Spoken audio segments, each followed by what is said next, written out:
আমি শুরু করতে চাই আমার বয়স যখন 7 বছর থেকে, আমার যতটা মনে পড়ে তখন ওই জায়গাটা থেকে শুরু করতে। জি জি, চলুন শুরু করা যাক। আমার বয়স যখন 7 বছর তখন আমি কমলাপুরে থাকতাম। এমনকি ঝড় তুফানের ভিতরেও কমলাপুরে থাকতাম। তখন মানুষের দেখতাম ক্ষুধা লাগতো, আমার খুব ক্ষুধা লাগতো, আর অনেক দোকানের কাছে গিয়ে দাঁড়াইতাম। ওকে।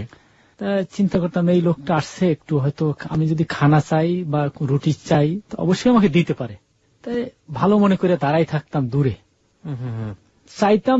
অনেকে দিত, অনেকে দিত না, কিন্তু ক্ষুধার জ্বালা তো নিবারণ করতেই হবে। আর সাথে যারা থাকে ওরাও থাকে ওই একই অবস্থায়।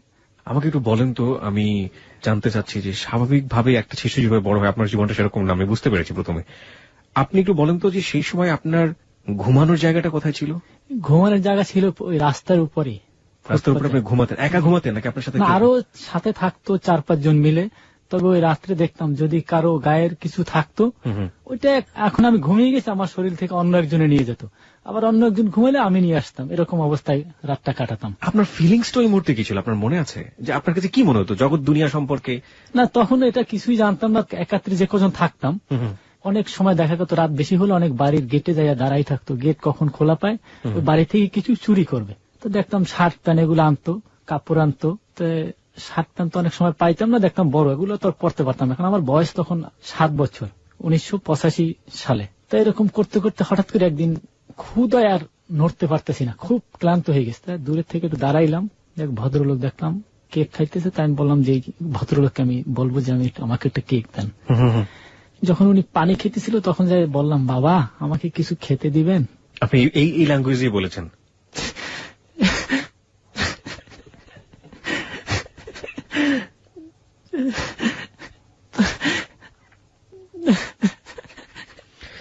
আমি একটু আমার শ্রোতাদেরকে অ্যাড্রেস করছি, আপনি একটু কন্ট্রোল করার চেষ্টা করুন। আপনি এভাবে করলে তো আমরা গল্প কেবল শুরু করেছি, আপনি যেতে পারবেন না সামনের দিকে। পুরো 2 থেকে 2.5 ঘন্টা আপনার গল্প আমরা শুনবো। আপনাকে একটু শান্ত হতে হবে, কারণ আমরা জানি না আপনার জীবনে কি ঘটেছে, আমরা জানতে চাই আপনার কাছ থেকে। আমি একটু সবাইকে অ্যাড্রেস করতে চাচ্ছি যে আজকের এই হ্যালো 892 একটা বিশেষ পর্ব, 43তম পর্ব আমরা বলবো। বিশেষটাকে আসলে বিশেষ শব্দটা যায় না এখানে, এটা একটা অন্যরকম পর্ব। এবং আমি সবাইকে অ্যাড্রেস করছি এইভাবে যে যারা শুনছেন এবং তারা তো শুনবেনই, আপনার যদি কোনো বন্ধু আশেপাশে থেকে থাকে এবং যাদেরকে আপনি শোনাতে চান, তাদের সবাইকে বলুন যে আজকে এই মুহূর্তে এবিসি রেডিওটা টিউন করতে। কারণ এই যে মানুষটা আমাদের সামনে আজকে এসছে হ্যালো 8920-তে, এই মানুষটার শৈশবের সাথে আমরা সবাই পরিচিত এবং কোনো না কোনো ভাবেই আমরা রাস্তায় বেরোলে এরকম শিশু আমাদের চোখে পড়ে। এই মানুষটার ফিউচারটা কি, এই মানুষটা কোন জায়গাটায় দাঁড়িয়ে আছে, আমরা সেটা জানবো, পুরো গল্পে ফিরে আসবে। তবে প্রথমেই বলে নেই, যেটা মাঝে মাঝে বলি, জীবনের গল্পে আজ করার কোনোই আমি নিজেও, আপনি প্লিজ একটু কন্ট্রোল করুন নিজেকে প্লিজ। আমরা যেটা বলছিলাম যে জীবনের গল্পে আপনি আসলে অনুমান করতে পারবেন না কোনোভাবে যে এই ভদ্রলোকটার জীবনের গল্পটা কি হতে পারে। প্রথমটা শুনে হয়তো মনে হচ্ছে যে টোকাই, শেষ পর্যন্ত আসলে কোথায় দাঁড়িয়ে আছে, কি তার পরিচয়, কোথায় গিয়েছে, কি হয়েছে, সবকিছু জানতে হলে আপনাদের পুরো অনুষ্ঠানের সঙ্গে থাকতে হবে। আবারও সবাইকে বলছি, আমাদের ফেসবুকে একটি রেডিও স্ট্যাটাস দেওয়া আছে আজকের এই অতিথিকে নিয়ে, রেজাকে নিয়ে। আপনি যদি রেজাকে কোনো প্রশ্ন করতে চান, কোনো মন্তব্য করতে চান তার গল্প নিয়ে, এবং আমি চাইবো আজকে হ্যালো 8920 এবং এবিসি রেডিও যারা শুনবেন তারা প্রত্যেকেই, আমার সবার প্রতি একটা বিশেষ রিকোয়েস্ট থাকবে আজকে, এভরিবডি প্লিজ ডু কমেন্ট দেয়ার। সবাই কমেন্ট করবেন ওখানে। আপনার যদি ফেসবুকে যাওয়ার সামর্থ্য নাও থাকে, আপনি যদি সকালেও যান, সবাই এই ব্যক্তিটির জন্য একটা কমেন্টস করবেন, একটা প্রশ্ন করবেন। এটা খুবই জরুরি। কেন জরুরি পুরো অনুষ্ঠানটা শুনলেই বুঝতে পারবেন। সবাইকে আমি বলছি, আমাদের ফেসবুকের ঠিকানাটা হচ্ছে facebook.com/HELLO8920। ওখানে যাবেন, যাওয়ার পরে একটি রেডিও স্ট্যাটাস ওখানে দেওয়া আছে রেজাকে নিয়ে, আপনি ওখানে লাইক দেবেন, লাইক দেওয়ার পরে মেম্বার হবেন এবং ওখানে আপনি কমেন্টস বা প্রশ্ন করতে পারবেন। রেজা, আমি রিকোয়েস্ট করছি, কারণ গল্পের সামনের দিকে যেতে হবে আমাদেরকে। আপনি প্রথমে এরকম কান্নাকাটি করলে তো আমরা আসলে পারবো না সামনের দিকে যেতে। সো আপনি একটু কন্ট্রোল করুন, আমরা অল্প অল্প করে শুনি আপনার কাছ থেকে, তারপর আমাদেরও কিছু বলার আছে। তো আপনি যেটা বললেন যে রুটি খেতে গিয়ে কোন একজন ভদ্রলোককে আপনি বাবা ডাকলেন এবং বললেন যে আমাকে একটা রুটি দিবেন বা এরকম কিছু একটা, তাই তো? তারপর রুটি চাইতে গেলাম, রুটি তো দেয়নি, এমন জোরে আমাকে ধাক্কা মারছে, আমার ওই পইরে গিয়ে আমার একটা দাঁত ভেঙে গেছে। পরে খুব কান্নাকাটি করলাম, মামা পইলা কেউ পাশেই দাঁড়ায়নি তখন। এখন সাথে যারা ছিল তারা বলল যে মুখে পানি দে, ঠান্ডা পানি দে। আর রক্ত প্রচুর ব্লাড পড়তেছিল তখন। এখন কি করব, আমি তো দিশেহারা হয়ে গেছি যে কি করব। দৌড়িয়া লোক আইসা আমাকে বললো কি হয়েছে, আমি বললাম আমার পড়ে গেছে, একটা দাঁত ভেঙে গেছে। তা দেখতো দাঁতটা মাটিতে পড়ে গেছে। পরে আমার সাথে যারা থাকতো ওরা বললো যে আমাদেরকে দিয়ে দেন, আমরা নিয়ে ওকে সুস্থ করি। কমলাপুরের রেল স্টেশনে মসজিদ আছে, মসজিদের টিউবওয়েল ছিল, ওখানে গিয়ে আমাকে মুখে পানি দিল, কিন্তু খুব ব্যথা করতেছিল, মানে এত ব্যথা যা বলার মতো না। তা রাত্রে কি খাবো, ঔষধ খাবো কি দিয়ে, এক জায়গা থেকে কি জানি ঔষধ আইনা দিছে, খাইয়া আমি ঘুমাই গেছি। তো কিছুক্ষণ পরে ঘুম ভাঙলো, এখন ক্ষুধায় আমি লড়তে পারতেছি না, কি খাবো। তার পাশে দেখলাম যে আমার সাথে যারা শুয়ে থাকে ওর একটা লোকের কাছে দেখি যে রুটি বের হয়েছে, কুকুর খাইতেছিল। কুকুরকে তাড়াইয়া আমি রুটির অর্ধেক রুটি আইনা আমি খাইলাম। আর তখন চিন্তা করতেছিলাম যে মা কোথায়, আর সবাই আমাকে ডাকতো জারজ বইলা। তখন খুব কষ্ট লাগতো যে কি জারজ কোন শব্দ।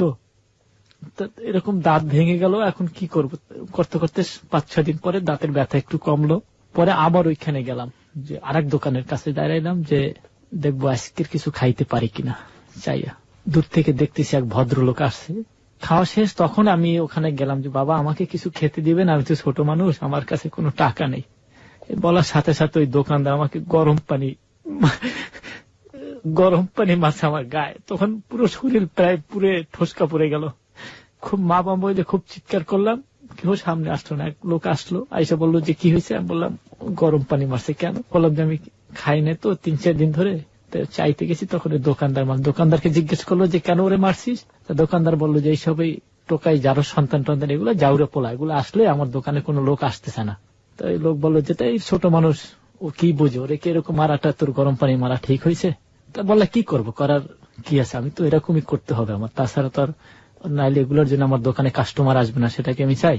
তো ওনার সাথে মার্কেটিং না করে আমাকে ওখান থেকে নিয়ে আসলো। আইনা উনি একটা রুটি কিনে দিয়ে গেল যে বাবা এটা খা, তুই বসে বসে যাক, আর ওদের কাছে যাইস না। কিন্তু শরীরে আমার খুব ওই ঠোসকা পড়ছে, যে ঠোসকা গুলো ভেঙে গেছে, এখন খুব জ্বালা পোড়া করতেছে। তো এই সাথে একটা মেয়ে ছিল, ও আইনা কচু গাছের পাতার ভিতর একটা মোচড় দিলে একটা রস বের হয়, ওইটা লাগাই দিত, আর খুব জ্বলতো। তাই বললো যে ঠিক আছে আজকে ভিতরে থাকবো আমরা, যাইয়া এখানে থাকবো না, বাইরে থাকলে পুলিশে থাকতে দেয় না, বৃষ্টিতে ভেজা লাগে, ভিতরে যাইয়া। তখন কমলাপুরে জঙ্গল ছিল। পরে আমি ওই জঙ্গলের কাছে গেলাম, ওরা আগে চলে গেল, পরে আমি পিছনে যাচ্ছি। প্রথম দেখলাম একটা কুকুরের মতো, কি কুকুর আসবে এখানে, তা কুকুর আসতে পারে, এরকম করতে করতে 5-7টা বের হলো। এখন দেখি শিয়াল, ওই শিয়াল দেখে আমি তো এক ছোট মানুষ, আর দৌড় দিলাম। দৌড়ি আসতে না আসতে ওই যে রেল লাইন, ওই লাইনে পরে আমার একটা পা ভেঙে গেল।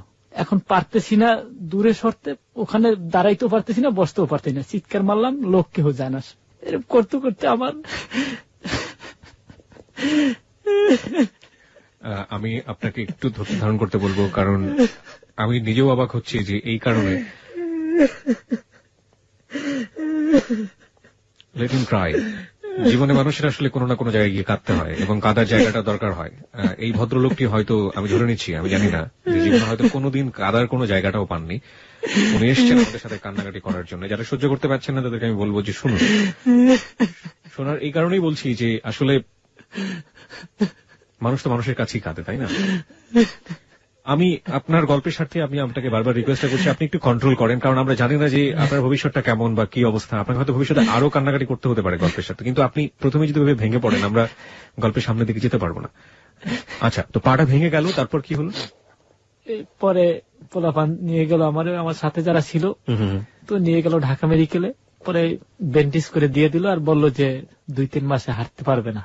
আমি কি করব, তখন বললাম যে হাঁটতে না পারলে আমি খাবো কিভাবে। তো সাথে যারা ছিল 5-7 জন বললে যে ঠিক আছে আমরা যা পাই ওর থেকে কিছু কিছু তোকে দিয়ে খাওয়াবো। আমি একটু গল্পের প্রয়োজনে একটু জিনিসটা ক্লিয়ার করে দিতে চাই। আপনি 5-7 বছর বয়সে আপনি যে পরিবেশে বড় হয়েছেন, সেখানে আপনি বাবা মা জিনিসটা পাননি। বাবা মা কি জিনিস এটা আমি বুঝতামই না। বুঝতেনই না? তার মানে কি আপনার কোনো পিতৃ পরিচয় বা কেউ আপনাকে এসে বলে নাই যে আমি তোমার বাবা বা এরকম কিছু?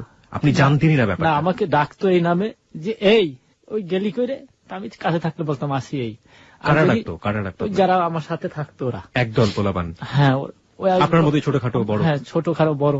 তারপর যদি না থাকতাম তাই অনেকে বলতো যে জাউরা পোলাটা কই গেলে রে, শুনতাম কানে অনেক সময়, কিন্তু খুব কষ্ট লাগতো। আপনি তখন মিনিংটা বুঝতেন যে জাউরা বা সব যে শব্দটা উচ্চারণ করছেন আপনি, এটার মিনিংটা বুঝতেন? না, মিনিংটা জানতাম না। আপনার নাম ছিল না সে সময়? না, নামও জানি না। আমি জানতাম মনে হয় এটা আমার নাম হবে সম্ভবত, যে জাউরা পোলা, এটাই মনে হয় সম্ভবত আমার নাম হবে। এতটুকু আমি শিওর ছিলাম যে এইটাই মনে হয় আমার এবং মা। আপনার স্মৃতিতে যেটা আসে শৈশব, সেটা ওই কমলাপুর রেল স্টেশন। হ্যাঁ, এর আগ পর্যন্ত কে আপনার বাবা, কে আপনার মা, আপনি কিছুই জানেন না? না, কিছু জানি না।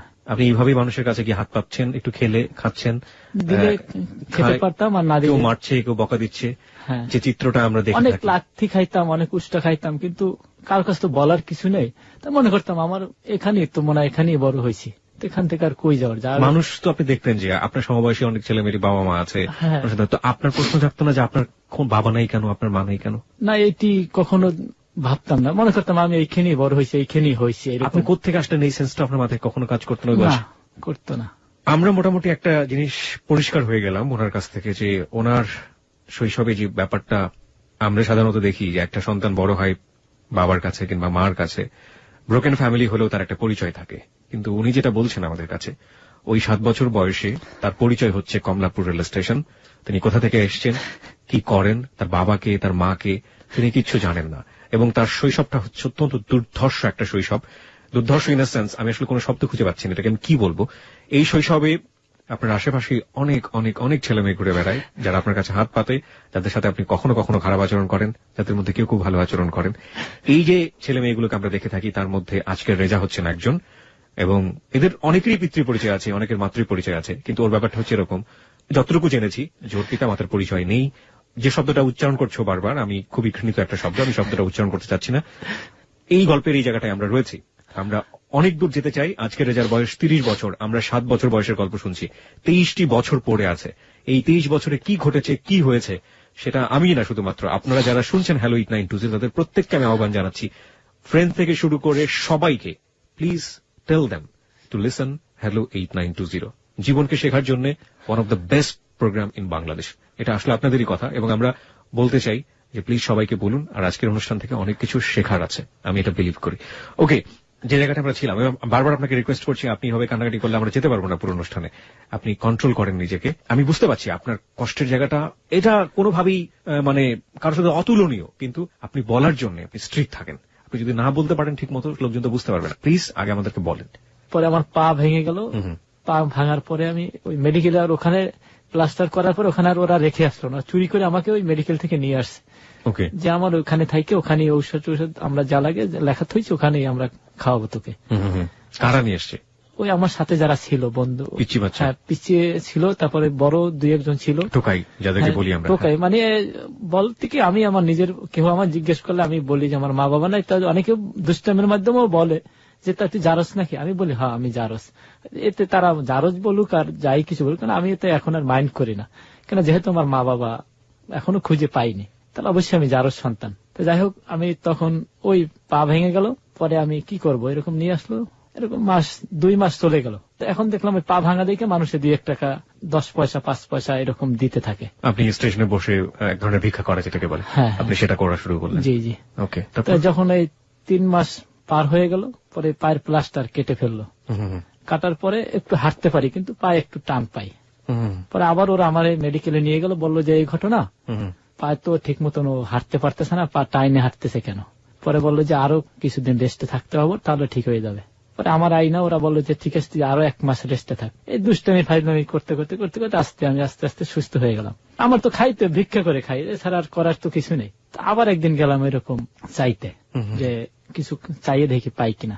আরে মাঝে মাঝে আমরা যেতাম, যে মাজারে মাজারে যাইতাম, মাজারে যেমন শাহালির মাজার, হাইকোর্ট মাজার, তারপরে পীরজঙ্গির মাজার, এখানে যাইতাম, দেখতাম ওই সিন্নি দেয় না, সিন্নি নিয়ে আসতাম। তো পলিথিনে করে নিয়ে আসতাম, পলিথিনে নিতাম, এই কথা যে ওখানে খাইতাম আর নিয়ে আসতাম, এজন্য যে এখন খাবো, বা রাত্রে যদি বা সকালে যদি ক্ষুধা লাগে তখন কি খাবো, এরকম নিয়ে আসতাম। তো অনেক সময় দেখতাম মানুষই খেয়ে ফেলতো, ওই যারা থাকতো ওরা খেয়ে ফেলতো, আর অনেক সময় কুকুর খেয়ে ফেলতো। তো কুকুর খাওয়ার পরে যদি দেখতাম থাকতে অল্প একটু থাকতো, ওটুকু আমি খাই ফেলতাম, কেন তখন তার বুঝতাম না যে জিনিসটা কি হবে নাকি। কুকুরকে কি কুকুর মনে হতো সেই সময়টাতে? হ্যাঁ, কুকুর বুঝি, কিন্তু বুঝি না যে ওর খানাটা আমি খাবো না, সেইটা বুঝতাম না। যে চিন্তা করতাম ও খাইতেছে আমিও খাই, সমস্যা নেই, এরকম। I want to note this point. যারা আজকে অনুষ্ঠানটা শুনছেন কারণ বাজারের আশেপাশে, এই অনুষ্ঠানটা কারণ বাজার থেকেই হয়, কারণ বাজার আশেপাশে এরকম অনেক ছেলে মেয়ে আছে। আমি রাত বিরাতে আমি ক্যাফে 89.2 নামে একটা অনুষ্ঠান করতাম, রাত 2টোর সময় প্রায় প্রতিদিনই বাড়ি ফিরতাম। আজ থেকে 1 বছর আগের কাহিনী। আমি অনেকবার ওই অনুষ্ঠানটাতে বলেছি, এবং আমি একটা সময় পরিবেশ নিয়ে অনেক লেখালেখি করেছি পত্রপত্রিকাতে। সেই সময় একটা লাইন ব্যবহার করতাম যে মানুষ এবং ময়লার মধ্যে আসলে কোনো পার্থক্য খুঁজে পাওয়া যায় না। ঢাকা শহরে এরকম অসংখ্য টোকাই আছে যাদেরকে আপনারা দেখবেন যে মানুষ এবং আসলে ময়লা, এদের মধ্যে কোনো পার্থক্য নেই। এরকম ছবি হরহামেশাই ফেসবুকে দেখা যায় যে কুকুরের কুণ্ডলি, এবং সেই কুকুরের কুণ্ডলির মাঝখানে অনেক আদরে, অনেক পরম মমতায় একটা ছোট্ট একটা মায়াবী শিশু ঘুমাচ্ছে। এরা আসলেই কোন সেন্সে বড় হয় সেটা জানাবে আজকের হ্যালো 8920। আমরা যে জায়গাটায় ছিলাম, যে আপনি বুঝতেন না যে কুকুর খাচ্ছে, কুকুর ঠিক আছে, কিন্তু কুকুরের খাবারটা আপনি খেতে পারবেন না, এই সেন্সটা আপনার। এইটা আমার ছিল না কখনো। ওকে, তারপর তো হঠাৎ 2-3 দিন পরে আমি এবারে রাস্তায় দাঁড়াইলাম, এক লোকের কাছে বলছিলাম যে বাবা আমাকে কিছু খেতে দিবেন। তো বললে যে তোরা তো খেতে দেবো কেন, এই বললাম, আর উনি ধাক্কা মেরে ফালাই দিল। তো এক মহিলা আসতেছিল, মহিলা না উনি মেয়ে, তখন তো মেয়ে ছিল। উনি হঠাৎ করে ওনার সামনে পড়ে গেলাম, উনি উঠাইছে, আমাকে উঠাইয়া কান ধরে দাঁড়া করাইলো যে দাঁড়া। তা বললো যে দেখতে তো ভালো মনে হয়, তো এখানে থাকিস কেন, স্কুলে যাইতে পারিস না, এখানে থাকিস, হ্যাঁ টোকাই। তা উনি গালিগালাজ করলো, যেখানে থাকে এগুলো সব বলে যারো সন্তান, টোকাই, এরা কি ভালো মানুষ নাকি। তা আমি হাসে দিলাম। তা উনি হাসার পর উনি বললো যে হাসিস কেন, এই তোর মা বাবা কি করে। আমি বললাম মা বাবা আবার কি জিনিস। তা আমি বললাম জি মা বাবা কি, তো বুঝলাম না, আপনি কি কইছেন বুঝি নাই। তোর মা বাবা নাই। আমি বললাম ওই তো একই কথা, মা বাবা কি এটা বুঝলাম না, আপনি আমাকে বুঝাই বলেন মা বাবা কি, এরা এটা কি করবো এটারে। তখন উনি দুঃখ প্রকাশ করলো, হায় রে আল্লাহ, এইরকম মানুষ এখানে এখনো পৃথিবীতে আছে বেশ। তা তুই এখানে কতদিন ধরে থাকিস। আমি জানি না। কথা তোর মা বাবা কই, তুই বড় হইলি কিভাবে। আমি বড় হইলাম কিভাবে মানে তোর মা বাবা। আমি বললাম মা বাবাকে। তা জিজ্ঞেস করলে আসলে কোথা থেকে। আমি বললাম এখানেই আমি আসছি। এখন মা বাবা কি বা বড় হয়েছি, ওই তো বললো যে বড় হয়েছিস কি। আমি বললাম এখানেই আমি হয়েছি, আমার ওই মা বাবা কি বুঝি না। তো উনি বললো যে আমার সাথে তুই যাবি। আমি বললাম কোথায়। বললো যে চল। আমি বললাম না যাবো না, কই যাবো, নিয়ে আবার মায়ের দূর করবা, আমি যাইতাম না। পরে কয় না আমি তোকে মারতাম না। আমি বললাম আরে মারবা না, কি বলো মারবা না, তোমরা তো নিয়ে তারপর জবাই করে মাথা বিক্রি করে দিবা, জানি আমি এগুলা। তার চেয়ে আমি এখানেই থাকি, এখানেই খানা দানা খাই, ভালো বড় হব আমি আস্তে আস্তে। পরে উনি বললো যে না তোরে নিয়ে যাবো। আমি বললাম কেন নিবেন আমারে, তোমার সাথে আমি যাইতাম না। কয় যাবি না কেন। আমি বললাম কেন, তোমার আমি চিনি না, যাবো কেন, তুমি আমার ধরো না, আমি চিৎকার মারবো। তা উনি পরে আমার খানা দানা খাওয়াইলো। খানা দানা খাওয়ানোর পরে আমি ওই যে চিৎকার মারবো কথাটা ভুলে গেছি। উনি অনেক কিছু খাওয়ানোর পরে বললো যে আমার সাথে চল, আমার বাসায় কেহ নাই, তুই আর আমিই থাকবো। তা আমি বললাম যে ঠিক আছে চলো যাই। তা আমাকে নিয়ে গেল মান্ডা ব্রিজের ওখানে একটা হোটেল ছিল, ওই হোটেলের কাছে নিয়ে গেল। নিয়ে যাইয়া বললো তুই কি খাবি কি এখন। আমি বললাম যে আমি এখন কিছু খাবো না। কয় কেন খাবি না। আমি বললাম যে না খাবো না, আমার পেটে ক্ষুধা নাই। কয় একটু আগে বললি যে ক্ষুধা, এখন খাবি না, এটার মানিটা কি। আমি বললাম জি না খাবো না। তাই পরে আমাকে নিয়ে গেল, বললো যে তোর স্কুলে নিয়ে যাবো। আমি বললাম স্কুলটা আবার কি। কয় স্কুল বুঝিস না, ওই যে দেখিস না কমলাপুর থেকে রিক্সায় বাচ্চা নিয়ে মা বাবা চলে যায়। আমি বললাম কোথায় যায়। তো দেখছি রিক্সায় করে জায়গা, কই যায় কেমনে কইতাম, আমি এটি জানি না কই যায়। পরে আমার জন্য একটা হাফ প্যান্ট আর একটা জামা কিনছে, আর এক জোড়া স্যান্ডেল কিনছে। মনে আছে তখন তো বলতে পারবো না, আনুমানিক আর কি, যে রূপসা হবে এরকম কিনা দিল। দিয়া ওই হোটেলে বসাইলো যে তুই এখানে বসে কিছু খা, আমি স্কুলটা থেকে বের হই। তাই আমি ওখানে কিছু খাইলাম। তাই বললাম ঠিক আছে গেছে ভালো হয়েছে, আমি যাবো গা, খানা দানা তো শেষ, এখন যাবো গা। এর ভিতরে আসছে আইসা বললো যে তুই আজকে যাবি না। যাবো না। কয়েক আমার বাসা তো তুই যাবি না, তুই তো ভয় পাইতেছ, তুই এখানে থাক, তোর কালকে আমি স্কুলে নিয়ে যাবো। তা আমি বললাম যে ঠিক আছে। আমি মনে মনে চিন্তা করতেছি উনি গেলি আমি চলে যাবো গা, পালাই যাবো। হ্যাঁ, কেন নাইলে যদি আমার নিয়ে যাওয়াই করে দেয় বা মারে, কেন ভালো মানুষই নিয়ে মাইরে ফেলায়। তারপরে কিছু চাইতে গেলে ধাক্কা মারে, আমার দাঁতও পড়ে গেল। তা উনি যে মারবেন এটা শিওর কি আমি। পরে বললো যে না তোর এখান থেকে যাইতে হবে না, তুই এখানে থাক, আমি তোরে স্কুলে দেবো। আমি বললাম স্কুলে যাই কি করবো। না স্কুলে যাবো না, আমি চলে যাবো গা। পরে ওই হোটেলের একটা ছেলে ছিল, নাম ছিল রিপন। ওই রিপনকে ডাকছে, বললো যে আমার এই ছেলেটা তোর কাছে আজকে রাত্রে থাকবে, আমি কালকে সকালে নিয়ে যাব, রাখতে পারবি। পরে বললো জি ম্যাডাম পারবো। তাই বললো যে আপনার কি হয়। বলছে ওটা আমার ছেলে, তো আমি যেখানে থাকি ওখানে তো অন্য লোকজন, এই জন্য আজকে নিতে পারতেছি না, আমরা কালকের নতুন বাসায় উঠবো, ওরে কালকে নিয়ে যাব। পরে বললো যে ঠিক আছে, তাই আমার দ্বারা থাক। কয় ও যেন পালাইতে পারে না, পালাইলে কিন্তু আমার সমস্যা হয়ে যাবে অনেক। এই ভদ্রমহিলার নামটা একটু বলবেন? ওনার নাম মজিতুন্নেসা। মজিতুন্নেসা। আমি এই জায়গাটা একটু প্রশ্ন করতে চাই আপনাকে। আপনার আইডি কার্ডে যে গণপ্রজাতন্ত্রী বাংলাদেশ সরকারের যে জাতীয় পরিচয়পত্র, এখানে আপনার নাম নাজমুল হাসান রেজা, যেটা আপনি বলেছেন। আপনার মাতার নাম দেওয়া আছে মজিতুন্নেসা। এই মজিতুন্নেসাই হচ্ছেন যিনি আপনাকে নিয়ে গেলেন? হ্যাঁ, ওই মহিলাই। ওই মহিলাটার নামই আপনি এখানে ব্যবহার করেছেন। আর পিতার নাম এখানে দেওয়া আছে আহমদুল্লাহ। আহমদুল্লাহটা কে? উনি কে তা তো আমি জানি না। এই মজিতুন্নেসার জায়গায় আহমদুল্লাহটা তাহলে কে দিল? উনি দিয়েছিলেন? না, উনি দেয়নি। তাহলে এটা তো যখন আমি স্কুলে যখন ক্লাস 6-এ ভর্তিতে গেছি, তখন না আমার বাবার নাম না হলে ভর্তি না, তখন দিলাম। ওটা তো অনেক পরে আসবে। আচ্ছা, ও গল্পটা অনেক পরে আসবে। ওকে, লেটস সি। যাক, গল্পে যাই আমরা। তারপর পরে ওইখানে রাইখে গেল। তো ওই ছেলে বলল যে আমার হোটেলে থাকবি, যে তা থাকতে হলে তোকে কিন্তু আমার মালিক জিজ্ঞেস করতে পারে তোর কি হয়, ওই রিপন, তা তুই বলবি যে আমার ভাই। আমি বললাম যা, আমার তো কোনো ভাই না, আমি তো একাই। আমি বড় হয়েছি কমলাপুর থেকেই বড় হয়েছি। আরে তুই এইটা বললে তোর এখানে থাকতে দিবে না। আমি বললাম না দিলে না, দেখে আমি কমলাপুরে চলে যাবো। কয় না, তোর মা। আমি কই দাঁড়া, ওরা আমার মা না। আমি জোরে জোরে কইতাম ওই মহিলা আমার মা না। কিসের মা? ওরা জোর করে আমার নিয়ে আসছে, কয় তোরা খানা খাওয়াবো। আমি খানা খাইতেছি, এখন আর যাইতে দেয় না। তোরা রাত্রে রাইখে আমার জবাই করবি, এইটা চিন্তা করতেছ। আমি আর থাকতাম না। তাই এক পর্যায়ে চিৎকার মারছি যে আমি চলে যাবো, আর ও আসতে দিবে না। পরে মালিক নামলো, যে কি হয়েছে? ওই রিপন বললো যে আমার ছোট ভাই তো মামা যাইবে গা, থাকবো না। কয় একা যাইতে পারবো না, এখন একা কালকে ছাড়া তো আর দিতেও পারবো না। তা এখন কিভাবে পাঠাই, একাটা তো পাঠানো যাবে না। এই জন্য এখনো কান্নাকাটি করতেছে। আমার নিয়ে বলে যে কি খাবা, খুব আদর করলো যে কি খাবা বলো। আমি বললাম কিছু খাবো না, আমি যাবো গা। আজকে তো রিপন যাইতে পারবো না, তুমি একটা কাজ করো, ওর কাছে রাত্রে তুমি থাকো, কালকে সকাল তোমার উনি নিয়ে যাবে। তাই বললাম, আর সবাই যখন বলতেছে তাই চিন্তা করলাম থাকি। ওর কাছে ঘুমাইলাম। ওরা তো মনে করেন হোটেল তো ভোরে, একদম ভোরে খোলে। ওখান থেকে আমি ঘুমিয়েছিলাম, ঘুমের অবস্থায় নিয়ে অন্য জায়গায় শোয়াই রাখছে। 9টার দিকে ওই মেয়ে আসছে, এসে বললো আমার ছেলে কইরে। ওরে জিজ্ঞেস করছে, তা বলছে আছে, ঘুমে আছে। নিয়ে এই আমাকে পরে স্কুলে নিয়ে গেল। ওই স্কুলে নেওয়ার আগে কি করলো, একটা ব্যাগ কিনলো, একটা সিলেট, চক আর আদর্শ লিপি বই আছে না, এই বইটা কিনে দিল। কেনার পরে বললো যে চলো স্কুলে। তাই স্কুলে গেলাম। এখন ওই আমার বললো যে তোর নাম যদি জিজ্ঞেস করে কি বলবি? আমি বললাম আমার নাম তো জাউরেপোলা। কয় জাউরেপোলা মানে? আমি কই হ্যাঁ, আমার তো সবাই ওখানে জাউরেপোলা ডাকে। কয় এইটাই কোন নাম না? আমি বললাম এইটাই তো, এছাড়া আমার নাম কি? এছাড়া তো আমি কিছু বুঝতে পারতেছি না যে আমার নামটা কি। কয় একটা তো নাম না, তোর নাম আমি বলে দিব, যে নাম ওই নাম তুই রাখবি। আমি বললাম কি?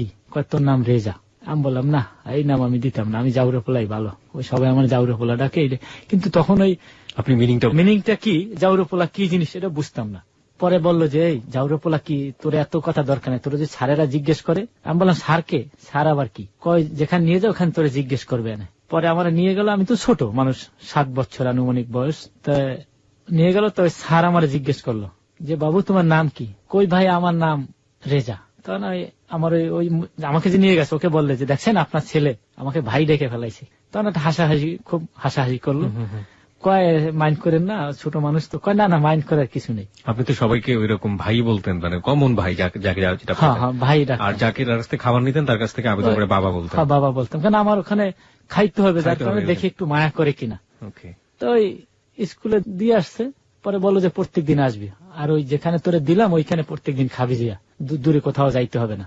এরকম করতে করতে প্রায় 6 মাস কেটে গেল। হোটেল আমার কাজ করাই, তোরা ওই ছেলে কাজ করাইতো, আর বললে শিখাই দিত যে তোর মা আসলে।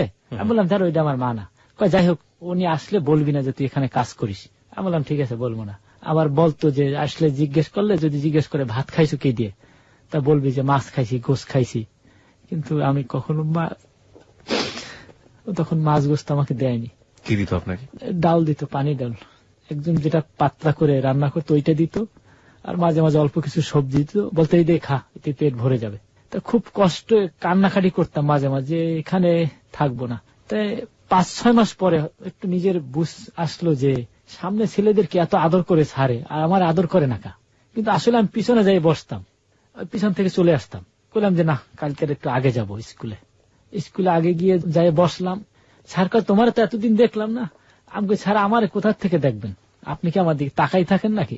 ওই দিন স্যার ডাকলাম, এর আগে কোনোদিন কিছু ডাকিও না রে। ওই সবাই দেখছি স্যার ডাকে, তখন আমিও স্যার ডাকলাম যে স্যার আপনি কি আমার দিকে তাকাই থাকেন যে আপনি আমার দেখবেন? আপনি তো ওই যার বাবা মা বড় বড় আছে ওদেরকে নিয়ে ব্যস্ত থাকেন। তখন আমার ডাইকে কাছে নিল, বললো যে আচ্ছা শুন, এখানে কিন্তু যার বাবা মা বড় সেজন্য আদর করি না, যার লেখাপড়া ভালো তার। আমি বললাম স্যার আপনি তো আমার কোনোদিন বলেনি না যে লেখাপড়া কি, এই জিনিসটা আপনি আমার কোনোদিন বলছেন? কয় তোর বই করে, তোর যে বই দিস আমি ব্যাগের মধ্যেই থাকা, বাইর করি না কোনো সময়। কয়েকখান তুই পড়িস না? আমি বললাম কি পড়বো, আপনি কি আমার কি বলছেন যে কি করতে হবে নাকি? কাটছে যে ব্যাপার। তাই তখন বললো যে তাই বই খোল। তো আদর্শ লিপি বইটা খুললাম। তারপরে বললো এইটা কি বলতে পারিস? আমি বললাম তুমি দেখি একটা কলম দিয়া টান দাও। এখন ওইটা কি কমো আমি বলতে পারি না। এগুলো জানিস না? আমি বললাম না জানি না। কথা এর পিছনে, আমি বললাম তাও জানি না। পরে স্যার আমাকে বললো যে তার পিছনে যা। গেলাম পিছনে, পিছনে যাই স্বরবর্ণ যেটাকে বলি আমরা, স্বর আ স্বরে আ, এইটা পড়াইলো 3 দিন আমাকে পড়াইলো স্বরবর্ণটা পুরোটা। 3 দিন আমি মুখস্থ করে ফেলছি। এরপরে ক খ এই ব্যঞ্জন বর্ণ যেটা, এটা পুরোটা আবার 3 দিনে বলে এটাও 3 দিনে মুখস্থ করতে হবে। আমি বললাম জি আচ্ছা। তাই 3 দিনে এটা মুখস্থ করে ফেললাম। এই 1 সপ্তাহ পরে শুক্রবারের পরে শনিবারে আমি স্কুলে গেলাম। পরে আমাকে বললো যে লেখো তো কাকা। কাকা লেখবো, আমার জীবনে কোনোদিন ধরি নাই, এখন সিলেটে কিভাবে কাকা লেখ। তাই যাই হোক লেখছি, 2টা ক লিখে রাখছি। স্যারের কাছে নিয়ে গেছি, স্যার আর কেউ বলে না। স্যারের মাথায় মশা দিল যে বাহ এবার তো পারছো। তাই রেজা তোমার এই লেখাটা হয় না। আমি বললাম হয় নাই মানে? আপনি বললেন ভালো লেখছি, আবার হয় না এই কথা কেন বলেন? কয় কাকা লিখতে কি কি লাগে জানো তুমি? এখানে একটা আকার লাগে। আমি বললাম আকারটা কি স্যার? কয় আকারটা কি বুঝো না? আমি বললাম না স্যার এগুলো বুঝি না। পরে ওই আকার রসিকার এইগুলি চেনার জন্য স্যার বললো কি যে কালকের একদম সকাল 8টায় এখানে আসবি। আমি বললাম কে? তোর আমি পড়াই, এগুলো শিখাম কালকের। তো ঠিক আছে স্যার কইলো। গেলাম, রাত্রে খাইতে গেলাম। ওই হোটেলে যে ছেলেটা ছিল, ভাত খাবো ওই সময় বলে যে তুই কাজ করিস না। আমি বললাম কি কাজ করবো? আমি তো ভাত খাইতে আসছি। তোরা তো খাওয়া কিসের রে? হ্যাঁ এই ওই যা ওই খাইতে বসছে, যারা খাইতে বসছে ওদের পানি দিয়ে তারপর খা। ওই খানা ওইভাবে অর্ধেক পরে রইলো। আমি গেলাম, আইসা দেখলাম আমার প্লেটটা নিয়ে ভাত সহ ফালাই দিল। তখন আইসা পানি দিয়ে আইসা এখন ভাত খুঁজতেছি, পাই না। কিরে ভাত কই আমার? তখন ভাত পাইতেছি না। তা বললাম যে রিপন ভাই আমার ভাত কই? ফালাই দিছি। আমি খাবো না, আমার তো ক্ষুধা লাগবে। আর খাইতে হবে না, যা খাইছো ওইতে হইব। খুব কষ্ট করে আর কি রাতটা কাটাইলাম। সকালবেলা বলছি না এখানে আর থাকবো না। পরে সকালে গেলাম স্যারের কাছে, বললাম স্যার আমার ক্ষুধা লাগছে, কিছু খাইতে দেন। কিছু খাওনি? আমি বললাম না স্যার কিছু খাইনি। তখন 3 টাকা দামের সল্টিস বিস্কুটের একটা প্যাকেট ছিল, ওই 1 প্যাকেট বিস্কুট কিনে দিল আমারে। বলছে যে এইটা যখন তোর ক্ষুধা লাগবে তখন খাবি। এরকম করতে করতে কয়েকদিন গেল। তো স্যারে দেখি মাঝে মাঝে মারেও আমারে। স্যারে মারে কা? পড়া না পারলেই মারে। তা আমি বললাম স্যার ওদেরকে তো মারেন না, আমারে মারেন কা? তোর যেগুলো শিখতে হবে, তোর বড় হতে হবে। আমি বললাম আমি তো এখনই বড় হয়ে গেছি গা, আর বড় হব না, এরকম এই এত বড়ই থাকবে। স্যার আমি কালকে থেকে আমু না। কে আবি না? স্যার রাত্রে খুব ক্ষুধা লাগে। রাত্রে তোর খাইতে দেয় না? যেখানে থাকো তোর মা খাইতে দেয় না? আমি বলছি কে আমার মা? উনি তো আমার মা না। তুই এক ছোট মানুষ, তোর এত রাগ কেন? আমি তো বলতেছি একদম সত্যি কথা, কিন্তু স্যার এটা বিশ্বাস করতো না যে আমি সত্যি কথা বলতেছি।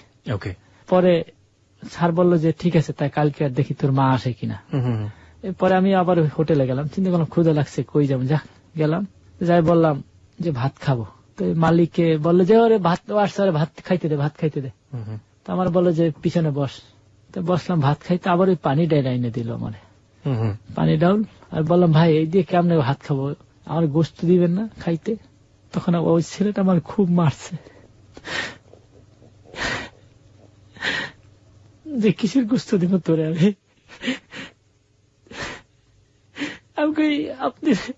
আপনি যে বলেন আমার ওই যে তোর মা আসলে বলবি যে আমার গোস্ত খাওয়া, আমি মিথ্যে কথা কেন বলতে যাও?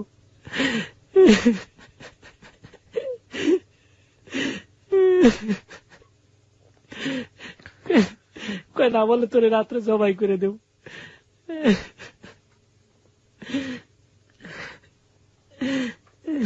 আপনার মা যিনি ওখানে আপনাকে রেখে গিয়েছিলেন, মজিদুন্নেসা, এই মজিদুন্নেসা উনি বোধহয় প্রতি মাসে ওখানে টাকা দিতেন। হ্যাঁ উনি প্রতি সপ্তাহে একদিন দেখা করতো, আর দেখতাম টাকা দিত। পরে আমি বলতাম মা টাকা দিয়ে যায় না? কয় না প্রত্যেকদিন এসে দেখা করে যায়, আমাদের মালিকের সাথে জানি তার কি সম্পর্ক আছে, এই জন্য দেখা করতেছে। এবং এই টাকাটা আসলে ও মেরে খেত, তাই তো? হ্যাঁ তা জানতাম না। পরে এরকম করতে করতে করতে করতে আমি মনে করেন এখন লিখতে পারি, সবকিছু লিখতে পারতেছি, স্যার আমার শিখাইতেছে। পরে স্যার বললো যে রোল এক হবে তোর এবার। আমি তখন রোলটা কি বুঝতাম না। আমি বললাম স্যার রোলটা কি একটু বলবেন? সবার আগে যার নাম ডাকা হয়, দেখো না সবার আগে যখন নাম ডাকি আর তখন ইয়েস বললে দাঁড়াই যাও না? আমি বললাম জি। এবার তুই সবার আগে দাঁড়াবি। আমি বললাম কইলে না রেতি হয়ে গেল নাকি? এখন থেকে তোর নাম আগে ডাকবো, তবে আমার কথা শুনতে হবে তোর। বললাম জি স্যার, শুনবো কথা। তাই অনেক পরীক্ষা দিলাম, 2 উঠলাম। 2 এর রোল হলো আমার 1। একদিন খুব নির্যাতন করলো আমার উপরে। কে? ওই হোটেলের ওই ছেলেটা, রিপন। হ্যাঁ রিপন। তারপরে বললাম যে ঠিক আছে আজকে আর থাকবো না। ওই দিন স্কুলে যায় আর আসি না। কোন স্কুল ছিল না মনে করতে পারেন স্কুলের নাম? স্কুলে তো মামদা হায়দার আলী সরকারি প্রাথমিক বিদ্যালয়। ওকে। পরে আর আসি না, ব্যাগ নিয়ে কমলাপুরে চলে আসলাম। আপনাকে একটু নোট করতে চাই, ওই সময় আপনাকে যে টিচাররা পড়িয়েছে তারা কি এখনো আছে ওই স্কুলে? না, যে স্যার আমাকে বেশি আদর করতো স্যার নেই, স্যার মারা গেছে। আপনাকে চেনে ওইরকম স্কুলে এরকম কেউ আছে? আছে কিনা জানি না, তবে স্যারের যে বাসা, স্যারের ছেলে মেয়ে আছে, ওরা চিনে। আপনাকে চেনে? হ্যাঁ। আচ্ছা ঠিক আছে, যান। তারপরে? এরপরে আবার চিন্তা করলাম যে বইগুলো নিয়ে আসলাম, যাক বইগুলো স্যারের দিয়ে আসুন কালকে যাইয়া। তো ওইখানে গেলাম, যাইয়া ওই বই সহ আমি চলে গেলাম মিরপুরে। ওরা সবাই যাবে বলে, তুই চল আমরা মিরপুরে যাবো, আজকের মিরপুরে অনুষ্ঠান আছে, ভালো খানা দানা হবে। মিরপুরে চলে গেলাম, কিন্তু মন ভালো লাগে না, কারণ এখানে ওই হাইটা যাওয়া লাগে, আসা লাগে, এইগুলো খুব কষ্টের ব্যাপার। আর গাড়িতে উঠলে ছোট হলেও অনেক সময় নিত না, অনেক সময় আদর করে নিত। উঠতে একাত্রে এক সিটে 5-6 জন করে বসতাম। ওই 2টা সিট নিয়ে 5-6 জন ছোট ছোট ছিলাম, বসতাম। ওই মিরপুর 10 নম্বরে গিয়ে নামতাম, নাইম ওখান থেকে হাইটা যাইতাম। ওইদিন কাটাইলাম ওইখানে রাত্রে। কিসের অনুষ্ঠান ছিল ওটা? প্রতি বৃহস্পতিবার ওইখানে অনুষ্ঠান হয়। আচ্ছা। শাহালির মাজারে। ও মাজারে, মানে ওই শিরনি খাওয়া আর কি? হ্যাঁ হ্যাঁ, সিন্নি নিলাম, ওই খাইলাম আর নিলাম। আসার সময় এরা গাড়িতে বসে আমার সিন্নিটা অন্য একজন খাই ফেলেছে, যে আমার পেটে ক্ষুধা, খাই এলাম। আমি বললাম খাবি? আমি রাত্রে কি খাবো না রে। রাত্রে এখন খাইলি, আবার রাত্রে কি খাবি? আমি বললাম সকালে। কয় সকালে আমরা তোরে দেবো। তা আমি বলছি ঠিক আছে যাই, আগে চিনা যাইতে পারলে তো হইলো, চল আমরা যাই। আসছি পরে রাত্রি আবার ওই চলে আসলাম মুগদাপাড়া চলে গেলাম, যাইয়া ওই হোটেলের সামনে ব্যাগটা মাথায় দিয়ে ঘুমাইছি। সকালবেলা ওই মালিক আসছে, এসে দেখে আমি ওখানে শুয়ে রয়েছি। পরে ডাকলো, এই রিপন, এই ছেলে এখানে কেন রে? কয় জানি না, তো আসে না কালকে। বলছে আসে না তো আমারে তুই বলবি না? কয় আমি তো বলি না, ভয়তো আপনি কিনা কি বলেন। এরপরে আমার ডাইকে নিল, নিয়ে উনি খানা দানা খাই বললো যে স্কুলে যা। পরে আজকের স্কুলে গেলাম, পড়া তো আর মুখস্থ করতে পারি না। পরে স্যারে মারলো। কিন্তু স্যারের কাছে এলাম পড়তে, স্যারে মারবো, কেউ মারে না, আমার একারই খালি মারে। স্যারের নামটা বলবেন? হ্যাঁ, ওনার নাম আবু সালে। আবু সালে, জি। ওকে। তো বললাম যে ব্যাপার কি, আমারে মারবে, কেহরে মারে না, আমারে মারে কেন? তাই আর স্কুলে আসবো না। এই চলে গেছি, স্কুলে আসবো না, 3 দিন নাই। আমি চলে গেলাম একদম মান্ডা শেষ মাথার দিকে, যে ওই দিকে থাকি পোলাপানের সাথে। ওই রাত্রে রাস্তায় ঘুমাই, মানুষের থেকে চাই চাই খাই। আর ওই যারা চিনে ওরা কয় আয় কিছু খাই। অনেক পোলাপান তো যখন স্কুলে আসতো বলতো যে তুই কিছু খাবি না কিরে। তখন ওই এলাকার বিল্ডিং ছিল না, খুব কম ছিল, ফাঁকা ফাঁকা বাড়ি ছিল।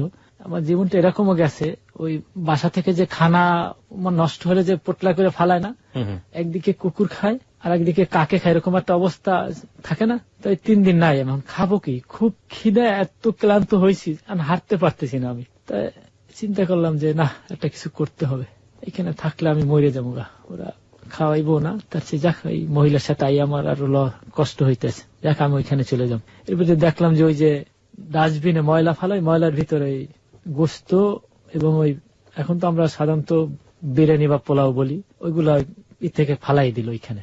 দেখে গোস্ত দেখে আমার খুব খাইতে ইচ্ছা করতেছে।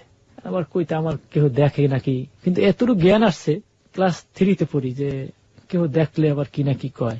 আবার চিন্তা করি আমার পেটে ক্ষুধা, কে কি দেখবে, আর যাক ওইটা কেউ দেখবে না।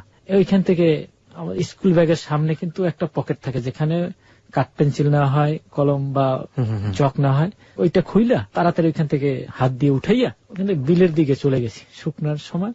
বসে বসে খাইলাম কতক্ষণ, খুব ভালো লাগলো। কিন্তু গন্ধ যে আসে ওইটা আর খেয়াল নাই যে নষ্ট হয়েছে বা কিছু। এদিকে ওই যে মহিলা আমার স্কুলে ভর্তি করাই দিছে, উনি আসছে আমার খোঁজ দেয়, আইসা এখন আমার পায় না। স্কুলে স্যারের জিজ্ঞেস করলো কি ব্যাপার, আমার ছেলে কোথায়। যে বন্ধুটি এসছে তার নাম আদতেও তার বাবা মা দেয়নি, কিন্তু তার একটা পরিচয় আমরা পেয়েছি, নাজমুল হাসান রেজা। যে নামটি দিয়েছেন একজন ভদ্রমহিলা, সেই ভদ্রমহিলার নাম হচ্ছেন মজিতুন নেসা। এই মজিতুন নেসা তাকে রাস্তা থেকে কুড়িয়ে স্কুলে ভর্তি করে দিয়েছেন এবং তার শৈশবের গল্প আমরা শুনছি। আমি সবাইকে একটু বলতে চাই যে আজকে রেজা যেখানে আছেন এই জায়গাটাতে, ওর 30 বছরের রেজা, এবং 30 বছরের রেজা কোন জায়গাটায় আছেন সেটা আপনি চিন্তাও করতে পারবেন না, আপনার মস্তিষ্কে এই মুহূর্তে আসবে না। আর আরেকটি জিনিস সেটা হচ্ছে, আমি বারবারই বলে থাকি, কোনো বিরতিতে অনুমান করার কোনো সুযোগ নেই যে জীবনের গল্পে আসলে কি ঘটতে যাচ্ছে, এর পরের বিরতিতে আসলে কি ঘটবে। আমি সবাইকে আহ্বান জানাবো, আজকের গল্পটা আপনি তো শুনবেনই, আপনি অবশ্যই আপনার যদি সুযোগ থাকে, আপনার বন্ধু যারা আছে, আপনার কাছের মানুষ যারা আছে, তাদের প্রত্যেককে শুনতে বলুন। কারণ রেজার গল্পের সাথে সাথেই রেজার মতো যারা এই সমাজে যে শিশুগুলো রয়েছে আমাদের চারপাশে বড় হচ্ছে, তারা কালকে থেকে তাদের অবস্থা, তাদের ভাগ্য পরিবর্তন হবে, এটা আমরা বিশ্বাস করি না। কিন্তু আমরা বিশ্বাস করি লাখো মানুষ তাদের সাথে যে আচরণটুকু করেন, এবং একই সাথে এই যে খাবারের অভাব, এই যে বিভিন্ন অভাব, সেই অভাবগুলোতে তারা কিভাবে বড় হয় সে সম্পর্কে একটা স্বচ্ছ ধারণা পাবে। আমরা আপনাদের সিম্প্যাথির জায়গা চাই না, আমরা শুধু আপনাদেরকে ধারণা দিতে চাই। ও কোনো লাভ নিয়ে আজকের অনুষ্ঠানে আসেনি, ও শুধু এসছে মন খুলে মনের কথা বলতে, এবং যে কারণে সে প্রত্যেকটা কথা বলতে গিয়ে হাউমাউ করে কান্নাকাটি করছে। আমি ওকে থামাতে পারছি না, আমি ওকে কাঁদতে দিচ্ছি এই কারণে যে অন্তত 2 ঘন্টা ও মন খুলে কাঁদুক। রেজা, আমরা যে জায়গাটাতে ছিলাম যে আপনার মা আসলেন, এসে আপনার খোঁজ করলেন যে আমার ছেলে কই, সে তো পাচ্ছে না। ওখান থেকে শুরু করি আমরা। হ্যাঁ হ্যাঁ, তা এসে খোঁজ করতেছে, তো আমি তো নেই ওখানে। স্যার জিজ্ঞেস করলো যে আমার ছেলে কোথায়। স্যার বললো যে আপনার ছেলে তো 3 দিন ধরে আসে না। তো বলে আমার ছেলে আসে না, আপনি আমাকে জানাননি কেন? তখন তো মনে করেন মোবাইল ছিল না। তা বলে আপনার তো জানাবো কিভাবে, আপনার বাসা বাড়ির ঠিকানাটা তো আমি জানি না, যে কিভাবে জানাবো। তা মা খুব ওখানে কান্নাকাটি করলো। যে তখন তো আমি মা বলি না, তখন তো মা কি জিনিস বুঝতাম না, তখন আমি ক্লাস 4-এ পড়ি। ওকে, মা কি জিনিস তখনও বুঝতাম না যে মা কি। শুধু সারের সারই ডাকতাম, আর সাথে কোনো কেউর সাথে মিশতাম না। তেমন একটু যদি কেউ খাইতে দিত ওর সাথে একটু মিশতাম, কারণ আমার উদ্দেশ্যই তো আমার পেটে যাতে ক্ষুধা না লাগে, এটাই তো উদ্দেশ্য। মানে মূলটা ছিল যে আমার ক্ষুধা, আমি খাবার ঠিক মতো পেলেই হয়ে গেল, এবং যে খাইতে দেবে সেই আমার সবকিছু। হ্যাঁ, ওকে। তো এরকম করতে করতে করতে করতে মাকে এক লোক বললো যে আপনার ছেলেকে দেখছি এদিকে যাইতে। তো ওদিকে গেছে, যাওয়ার পরে খুঁজতে যাইতেছে, খুঁজতে খুঁজতে তো ওই যেখানে আমি গেছি ওইখানে এক ছেলে, ওই আমার এক ক্লাসমেট বান্ধবী ছিল, ওর বাসা ওইখানে। ও বলছে যে আপনার ছেলেকে দেখছি এদিকে গেছে, নামার দিকে। বলে নামার দিকে, কয় মাঠের দিকে চলে গেছে, তো ওইদিকে ব্যাগ নিয়ে দেখলাম। তো পরে গেল, আমার খুঁজতে পাইলো না, আমি আবার স্কুলের দিকে চলে আসলাম। হঠাৎ করে স্যার সামনে পড়লো, ওই স্যারে বললো কিরে তুই এখানে? আমি বললাম কি করবো, আমার ক্ষুধা লাগছিল তো এই জন্য আসি না। কয় ক্ষুধা লাগছে মানে? তোরে বলছি না তোর ক্ষুধা লাগলে আমাকে বলবি, আমি তোকে খাইতে দেবো। আমি বললাম সবাই কি তো আপনি আদর করেন, আর আমার একাই শুধু মারেন। তা বললো যে তোকে যে মারি, কেন মারি জানিস? আমি বললাম কেন মারেন? তোর বড় হইতে হবে। আবার ওই একই কথা বললো যে তোর বড় হইতে হবে। আমি বললাম আমি তো অনেক বড় হয়েছি, তাই আমার ওই ক্লাস 4-এ তেমন লেখাপড়া ভালো করতে পারিনি, তো রোল হলো আমার 2-এ ছিল 1, 3-তে 1, যখন 4-এ উঠলাম তখন 2 হলো। কেন ওই বেশি কাজ করাই তো হোটেলে। ও কি কত সহজ করে কথাগুলো বলে যাচ্ছে। আপনি একটা জিনিস চিন্তা করে দেখেন, একটা ছেলে কতটা মেধাবী হলে এটা সম্ভব হয়। প্রাইমারি স্কুলে পড়ছে সে, এখানে অনেকগুলো ছেলে মেয়ে আছে, এবং যার কি নিদারুণ অবস্থা, ডাস্টবিন থেকে তুলে খাবার শেখায়। সে ছেলেটার রেজাল্ট ক্লাস 1-এ 1, এবং ক্লাস 2-তে 1, ক্লাস 3-তে 1, এবং ক্লাস 4-এ গিয়ে 2। ওটা ওর কাছে কোনো ব্যাপার না, এবং ওই মুহূর্তে আসলে কোনো ফিলিংস 1-2 কি 1-2 দিয়ে কিছু, আমার তো খাবার দরকার। ওকে, তারপর পরে স্যারে যখন 2 হলো, স্যার আমাকে এখন আর রোল কল যখন করে তখন 2য় নাম্বারে, তখন আমার খুব আরো কষ্ট লাগলো যে কি ব্যাপার। আমি তো আগে দাঁড়াইতাম 1 নম্বরে, প্রথম আমি দাঁড়াইতাম, এখন কেন? স্যারকে বললাম স্যার আমাকে এই যে 2-তে নিলেন কেন? আমি তো 1-এ থাকতে চাই, না হলে স্কুলে আসবো না। যদি 1-এ থাকতে চাও তাহলে এবার ভালোভাবে লেখাপড়া করবি। তো বললাম যে ঠিক আছে স্যার, ভালোভাবে লেখাপড়া করব। এই পরে মা তো আর পাইল না আমাকে খুঁজা, পরের দিন আবার আসলো খুঁজতে। আইসা আমাকে স্যার স্কুলে নিয়ে গেছে, স্যারের বাসায় ছিলাম ওই দিন। আসলো পরের দিন খুঁজতে, আমার আইসা পাইয়া বলে যে তুই ওখানে থাকিস না? আমি বললাম না, ওখানে মারামারি করে ওরা, ওখানে আর থাকবো না। বলে ওরা তোরা মারে? আমি বললাম হ। তো ওই দিন আমি বইলা দিছি সব, যে আমাকে ওরা জবাই করে বলছে, ওরা আমার খাইতে দেয় না, খাইতে বসলে ভাতের প্লেট নিয়ে ফালাই দেয়। ওই ছেলে কথা আমারও তো কোনোদিন তুই বলিস না, এই 3 বছর পার হয়ে গেল, 4 বছর চলতেছে, এর ভিতরে কখনো বলিস না, এখন বলিস কেন? আমি বললাম খালি ভয় দেখাই, তোমার নাকি যাতে জবাই করে ফেলবে, এই ভয়তে আমি কখনো বলতে পারি না। পরে আমাকে নিয়ে গেল ওই হোটেল মালিকের কাছে, বললো যে আমার ছেলেরে দিলাম আপনার এখানে, আপনার টাকা দিছি প্রতি সপ্তাহে, সে তো আমি টাকা দিচ্ছি, আমার ছেলেকে শুধু পানি ডাল দিয়ে আপনি ভাত দিচ্ছেন? কয় না তো, আমি এগুলো দেই না। আমি টাকা দিয়ে যাই প্রতি সপ্তাহে, কেন দেই আপনারে? কয় আপনি টাকাও দেন, টাকাও আমি নেই, তবে কয় টাকা দেন তা তো জানি না, ওর কাছে টাকা দেন তাও আমারও যা দেয় ওইটাই আমি নেই। পরে বললো যে কেন আপনাকে কয় টাকা দেয়? পরে বললো যে আমাকে তো 100 টাকা দেয়। কয় কেন? আপনাকে তো আমি 200 টাকা দেই সপ্তাহে। রিপন ওখান থেকে 100 টাকা মারতো। হ্যাঁ, মা খুব কান্নাকাটি করলো, আর আমাকে খুব গালে মুখে খুব থাপ্পড় মারতে লাগলো, যে আমাকে এতদিন কেন তুই বলিস না? মাইরা পরে আবার মা আমাকে জড়াই ধরে খুব কান্নাকাটি করলো। পরে ওই হোটেল মালিক বললো যে ঠিক আছে ওরে রাইখে যান, এরপর আমি দেখবো। বলছে না, আমার ছেলে আর আপনাদের রাখতে হবে না। পরে বললো যে ঠিক আছে, এরপর থেকে তুই খানা কিনে খাবি, আমি টাকা দিয়ে যাবো তোর কাছে। পরে হোটেল মালিক রিকোয়েস্ট কইরা রাখলো ওই বছরটায়। ওই আগে যে ওর কাছে থাকতাম না, এখন আর ওর কাছে থাকতে হয় না, ওই হোটেলেই থাকি, তবে আগে মনে করেন ঘুমাইলে ফজর আজান দিলে ঘুম থেকে উঠা লাগতো, এখন আর উঠা লাগে না। এখন পড়ার জন্য উনি বললো যে ঠিক আছে তুই ভালো হোটেলের ভিতরই, বলতো ভিতরে একটু জায়গা ছিল, বলছে এখানে একটা বাতি দিয়ে দিস, তুই এখানে পড়বি। হোটেলের নামটা মনে আছে আপনার? হোটেলের নামটা রেনু হোটেল। রেনু হোটেল। আচ্ছা, ওটা কোথায় যেন ছিল? মান্দাতেই ছিল। জি। ওকে, তারপর পরে আমি আর ওই ছেলের কথা শুনি, আর ছেলে যদি কিছু বলতো ওইটা বলে দিতাম মালিকের। করতে করতে আমার পরীক্ষা আসলো সামনে, পড়তে খুব কষ্ট হয়, কতক্ষণ জাগনা থাকা যায়, কিন্তু আবার পড়তে মন চায় যে স্যার কইছে এবছর আগে আমার নাম ডাকবে। পরে স্যার বললো যে বৃত্তি দিতে হইবে। আমি বললাম স্যার বৃত্তিটা তো বুঝলাম না, একটু বুঝাই দিবেন। কয় তুই এই পরীক্ষাটা যদি দাও আর যদি ভালো রেজাল্ট করো, তো রেজাল্ট কি এটাও বুঝতাম না। আমি বললাম স্যার রেজাল্টটা কি, এটা তো বুঝলাম না। কিন্তু অথচ আমি ক্লাস 5 পড়ি, দেখেন, অথচ আমি রেজাল্ট কি জিনিসটা বুঝতাম না। কারণ আমার যে ওই এখনো স্মৃতিটা মন থেকে যায়নি যে আমি কমলাপুরে থাকতাম। তারপরে বললো যে তুই কি বলতেছ? আমি বললাম স্যার ওরা তো বলে খালি ফল ফল, কিসের ফল? কয় ঠিক আছে, ফলটা যদি ভালো করিস তাও তোরে টাকা দিবে এখানে। আমি বললাম কারা দিবে? কয় দিবে, দেখবি আইসে এসে দিয়ে যাইব। আমি বললাম স্যার ঠিক আছে তাহলে। এবার পরে 5 পরীক্ষা দিলাম, ভালো রেজাল্ট করলাম, আর ওই বৃত্তি দিলাম, বৃত্তিও পাইলাম। তখন স্যার কি করলো, স্যার মিষ্টি আইনা সবাই স্কুলের স্যারদেরকে খাওয়াইলো, যে যদি কেউ জিজ্ঞেস করে যে মিষ্টিটা কে খাওয়াইলো, তখন তুই বলবি যে স্যার আমি দিছি। আমি বললাম স্যার মিথ্যা বলবো? আরে মিথ্যা না, এটা মিথ্যা না, আমি তো তোর ভালোর জন্য করতেছি। আমি বললাম স্যার আপনার কি ছেলে মেয়ে নাই? আছে রে, ছোট ছোট, কথা শুনে না। এসছি বড় আছে, কয় বড়গুলা খারাপ হয়ে গেছে, লেখাপড়া করে না, এই জন্য তোরে চাই তুই যাতে ভবিষ্যতে মানুষ হয়ে যখন আমার কথা মনে পড়বে আমার জন্য দোয়া করবি। স্যার বলতো আমাকে, এটা খুব আদর করে বুকে জড়াই এর কথাগুলো বলতো আর কান্না করতো। পরে শিখছি যখন ভর্তি হইতে যাবো, পরে আমারে বললো যে তুই কালকের ভর্তি হবি। আমি বললাম কিসের ভর্তি হবো? মানে একটু মেজাজ খারাপ করে বলছি, আর আমারে থাপ্পড় মারলো যে মায়ের সাথে কিরকম আচরণ করে শিখিস না, লেখাপড়া করিস, অথচ তুই স্কুলের ভালো একজন ছাত্র, মায়ের সাথে কিরকম আচরণ করে জানিস না? এরকম আচরণ করে নাকি রে? তখন আমার মাথার ভিতরে একটা ই করলো, আসলেই তো উনি যে এত করতেছে, উনি তো তাহলে মা হবে আমার, নাইলে এত আমার পিছনে কেন দৌড়াবে? তখন বললাম যে ঠিক আছে আমার ভুল হয়ে গেছে মা, আমারে মাফ করে দাও। তখন মা খুব কান্না করছে আমার নিয়ে, খুব কান্না করছে যে 5টা বছরে তোর মুখ থেকে কোনোদিন মা ডাক শুনলাম না, আর আজকে তুই আমার হঠাৎ করে মা ডাকলি, আমার এসছি আর কিচ্ছু চাই না। তাহলে একটু বড় হয়েছি, কিন্তু আম্মা কি করে তখন আমি জানতাম না যে কি করে, আর জিজ্ঞেস করতাম আম্মা তুমি কি করো? কয় বাবা আমি দূরে চাকরি করি, তুই দেখবি যখন বড় হবি তখন জানবি, এখন জানার তো দরকার নেই, তোর তো টাকার দরকার, টাকা আমি দিচ্ছি, আর যখন আমার টাকা থাকবে না তখন তুই বড় হবি, তখন আমাকে টাকা দিবি, তুই পারবি না? আমি বললাম হ্যাঁ পারবো। তো এই ভর্তি হইতে গেলাম, শিখছে। প্রথম দিন ভর্তি হইতে গেলাম, কোন স্কুলে? ওটা মান্ডা হায়দার আলী হাই স্কুল। ওকে। ভর্তি হতে গেলাম, এখন বাবার নাম চাই, বাবার নাম কি দেবো? বললাম ঠিক আছে কালকে দেখি, মা আসেনি, মার কাছে জিজ্ঞেস করবো। আর এর ভিতরে আম্মার নামটা আমি জেনে নিছি, যেটা বলছিলেন। হ্যাঁ, আম্মা বলে গেছে যে, বলছে যে আমার নাম কি জানিস, আমার নামটা তুই লিখতে পারিস নাকি ভালো করে ইংলিশে? আমি বললাম কেন পারবো না, আমি ভালো লেখাপড়া করি, পারবো না কেন? কত লেখতো।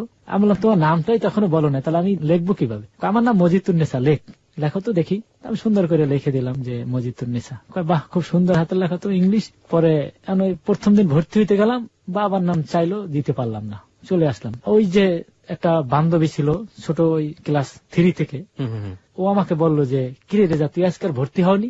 আমি বললাম কি ভর্তি হবো রে, আমি তোমার বাবার নাম জানি না।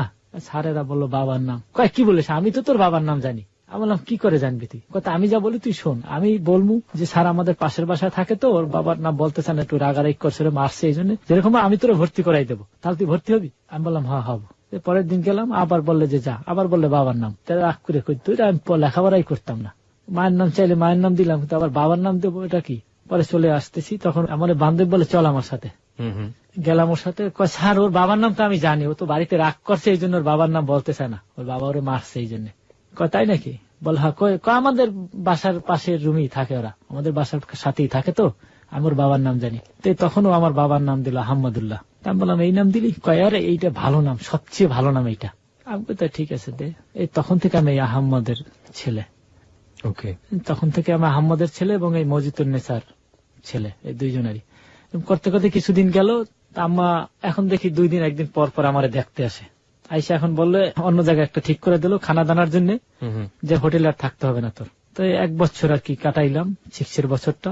পরে এখন কোথায় থাকবো, খুব কষ্ট হইতেছে। পরে আম্মারে এক প্রলোভন দেখিয়ে পুরান ঢাকার এক লোক, উনি বলছে যে ঠিক আছে তোর যে ছেলে থাকে, ছেলে সহ আমি বিয়ে করবো। তো তো মা রাজি হয় না বলছে না তোর ছেলে সহ আমি বিয়ে করবো, তোর ছেলে আমার বাড়ি তাই না লেখাপড়া করবে, সমস্যা কি। তাই মা রাজি হলো, এখন আর আমার নিতে চায় না। মারে আর বলছে যে ঠিক আছে তোর ছেলে যদি তুই নিয়ে আসো তাহলে তোর আর নিতাম না। একটু আমাকে আমার মনে হয় গল্পটা আমরা অনেক দূরে এগিয়ে গেছে। আপনি একটু তার আগে বলেন তো যে আপনি এই মজিদুন নেসা সম্পর্কে আপনি কতটুকু জানতেন, উনি কি করতো সেই সময়, কিছু কি জানতেন? উনি তো বলতো যে আমি চাকরি করি। হ্যাঁ, তখন বলতো যে আমি ডাক্তার। যখন আমি ওই আমার যেদিন নাম বলছে ওইদিন জিজ্ঞেস করলাম যে আম্মা, বললাম যে আম্মা তুমি তো আমার কোনোদিন বললা না তুমি কি করো, তো খালি বলো চাকরি করো, কিসের চাকরি, আর আমি কি চাকরি করব বড় হয়ে। কারণ বাবা আমি তো ডাক্তার, বর্তমানে আমি এখন ডাক্তার ঢাকা মেডিকেলের। আমি বললাম ঢাকা মেডিকেল না, তাই যে একদিন দেখতে যাব তোমার সাথে। ঠিক আছে তোরে আমি নিয়ে যাব। এই আমার বিয়ে হয়ে গেল, পরে বললো যে ঠিক আছে বেড়াইতে যাব, শ্বশুর বাড়ি যাবো। ওই আপনাকে কোনোদিনও ওনার বাড়িতে কখনো নেয় নাই, কোনো পরিবারে কখনো ওই সময় নেয় নাই? না, ওই সময় নেয় নাই। ওকে, তারপর পরে যখন বেড়াইতে যাইবো তখন বলছে না আমার ছেলে ছাড়া আমি যাব না, আমার ছেলে যদি নিয়ে যাও পরে যাব। বাড়ি ছিল ভৈরবে, ওনার বাড়ি। হ্যাঁ, ওকে। বলছে ঠিক আছে এইবার চলো, ওরে আইসা আমি নিয়ে যাবো। তাই যেরকম হোক আম্মাকে নিয়ে গেল। তো যাওয়ার পর ওখান যাই আর কি আম্মারে আর অপবাদ দিল ওই লোকটায় যে আপনার মেয়ে তো বিয়ে হলো আমার সাথে, ঢাকা আমার বাড়ি, তো আপনার মেয়ের একটা বাচ্চা আছে, এটা অবৈধ বাচ্চা, যাকে জারজ সন্তান বলে। ও মাই গড।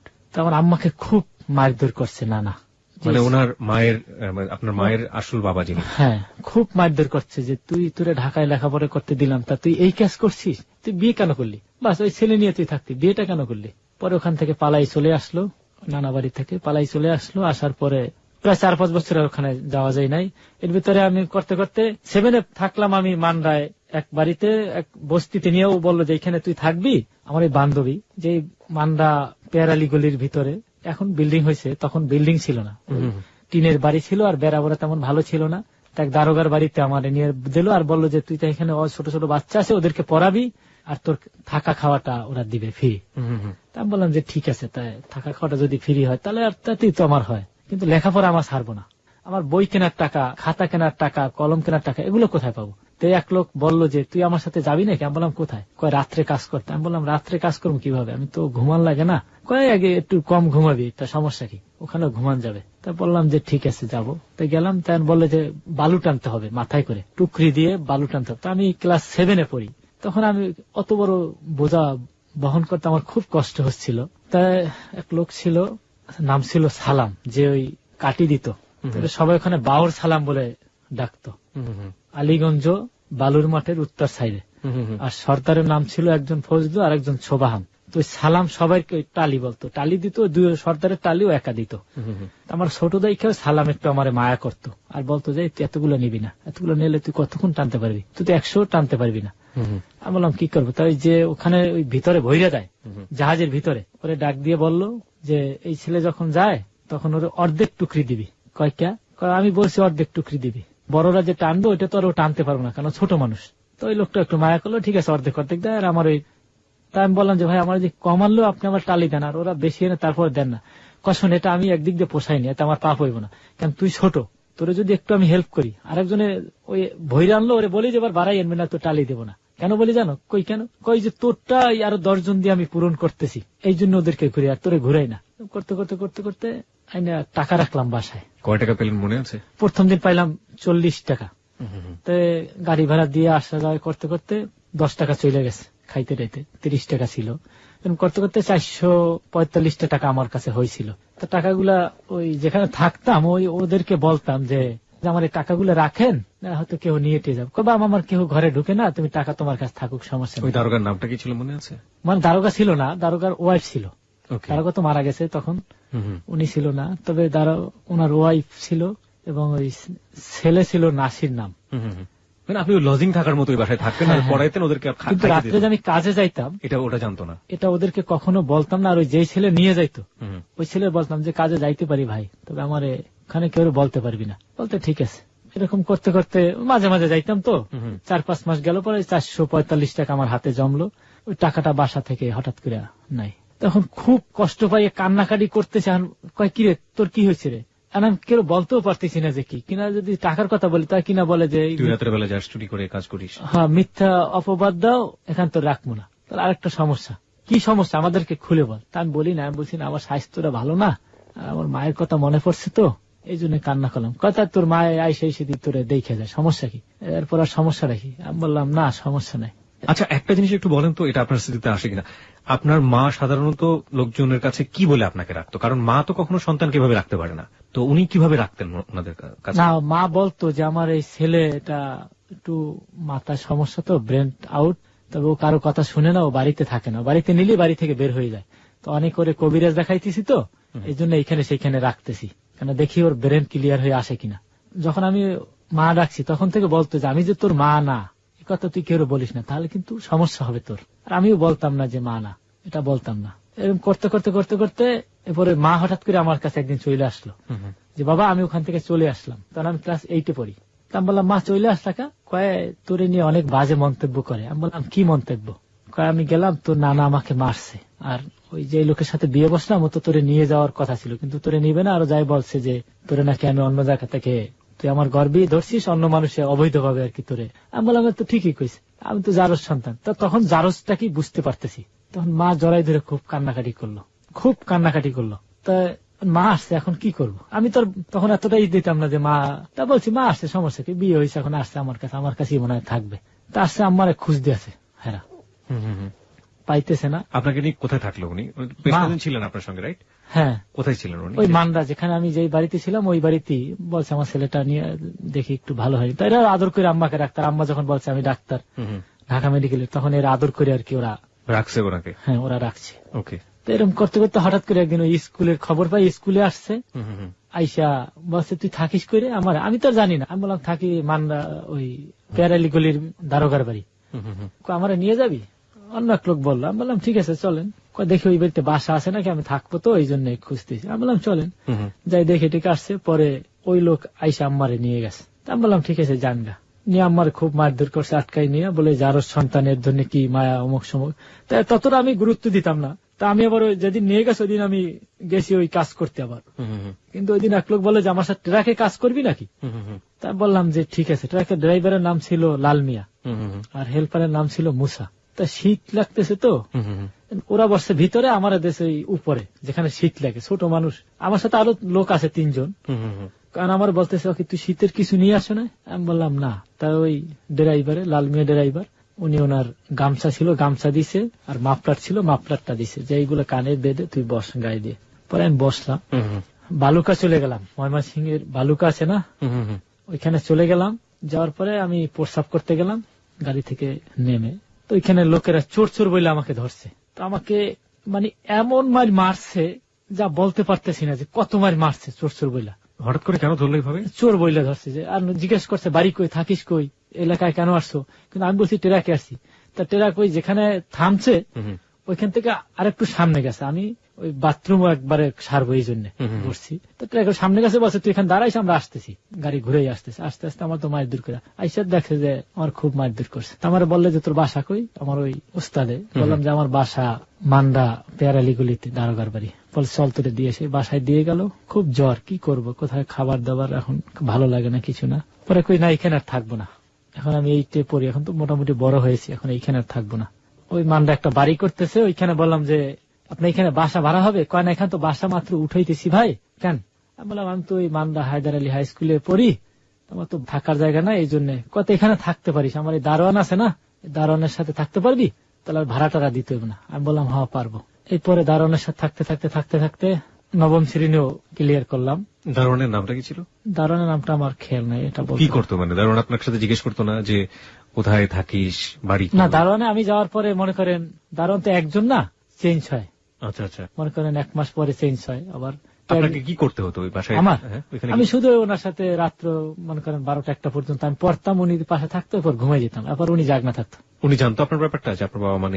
না, এগুলো ওনাকে বুঝতে দিইনি কখনো। তাহলে উনি আপনাকে কেন রাখতে দিল? কে উনি? ওনার বাড়ি পাহারা দেওয়া লাগতেছে, এই জন্য আমি থাকতেছি। ওকে। এখন আমি দারোয়ান বাড়ির, সোজা ভাবে আমি দারোয়ান বাড়ির, আমি অন্য কোথাও না। মনে করেন স্কুল থেকে সরাসরি ওখানে যাই বসতাম, ওই বই হাতে থাকতোই আমার। কারণ আমার টার্গেট একটাই যে আমি এতটা যখন কষ্ট করতে পারতেছি, কষ্ট আরো করব, কিন্তু পড়াশোনাটা করব, পড়াশোনা করব। প্রিয় শ্রোতা, আপনারা শুনছেন হ্যালো 8920। আজকে রেজা আমার সঙ্গে আছে। রেজা তার জীবনের গল্প বলছে, এবং এই জীবনের গল্প কোন মন্তব্য আসলে করা যায় না। আমরা আসলে কোন অ্যাডভাইস দিই না অনুষ্ঠানে। মন্তব্য আসলেই নিষ্প্রয়োজন, এবং আপনি আপনার জায়গা থেকে উপলব্ধি করতে পারছেন যে জীবনটা আসলে কি, রেজার জীবনটা আসলে কি। এটা আসলে একটা রেজা না, এরকম আমাদের সমাজে অনেক আছেন, অনেক মানুষ আছেন যাদের কথা বলার কোনো জায়গা নেই। হ্যাঁ, যেটা বলছিলেন রেজা, যে আপনার হাতে বই থাকতো এবং আপনি আসতেন, বাড়ি ভাড়া দিতেন, আবার পড়তে যেতেন। পড়া আপনি কোনোভাবে ছাড়ছিলেন না, তখন আপনি ক্লাস 9 পড়েন। হ্যাঁ, তখন চিন্তা করলাম যে আমার তো এইভাবে কাজ করে লেখাপড়া করে তো আমি লেখাপড়া পাস করতে পারবো না, কি রকম মানুষের সাথে আমার মিশতে হবে।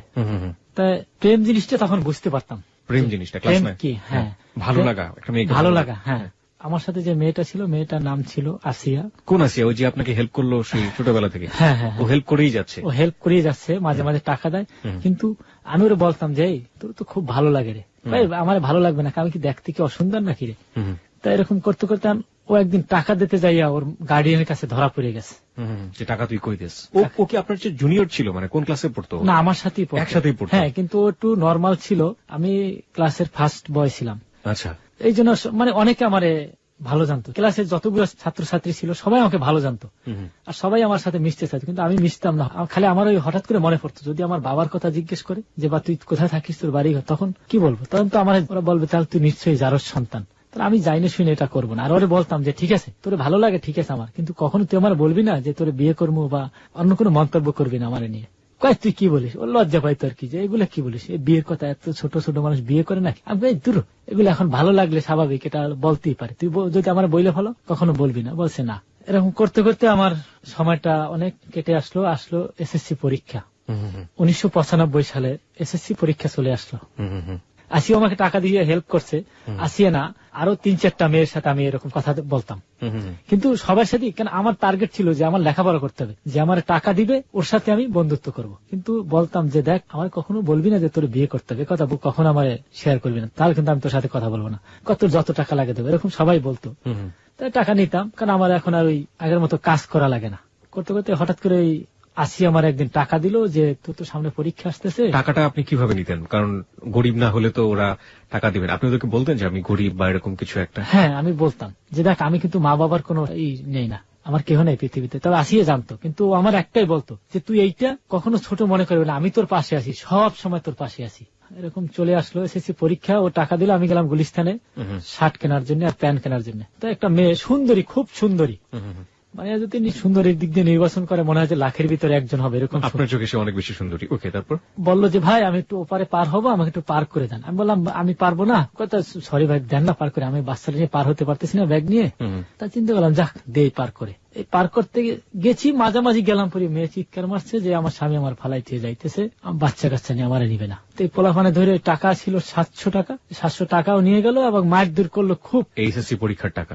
হ্যাঁ, এসএসসি পরীক্ষার সময় যে টাকাটা আপনি পেয়েছিলেন, কালেক্ট করেছিলেন। হ্যাঁ হ্যাঁ হ্যাঁ, ওই টাকাটা। তা আমি পরে খুব কষ্টে যে কি ব্যাপার, আমার এরকম করতেছেন কি আপনারা, দাঁড়ান তো কি ব্যাপার। গেলাম পুলিশের কাছে, পুলিশের ওরা বললো যে ছিনতাইকারী টাকা পয়সা নিয়ে যাচ্ছে, এখন আপনারা কি করবেন করেন। এই মামলা লেখা পাঠাইলো জেলখানায়। তাই যাইয়া যখন কোর্টে উঠলাম তখন ওই বললাম যে স্যার আমি কিন্তু চোর ডাকাত না, আমার খালি খেলি কেন আপনি এরকম জেলে দিবেন। শুনলো না, একটা পুলিশের যে আমাকে অনেক মারছে।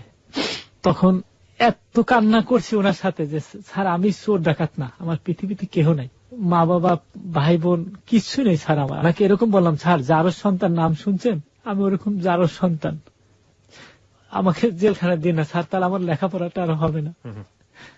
কিন্তু উনি শুনলো না, আমাকে মারধর করে জেলখানায় পাঠাইলো। জেলখানায় গিয়ে আমি চিন্তা করতেছি যে কিরে আমার জীবনটা এরকম কেন হলো। কতদিন আপনার জেল খাটতে হয়েছিল এখানে?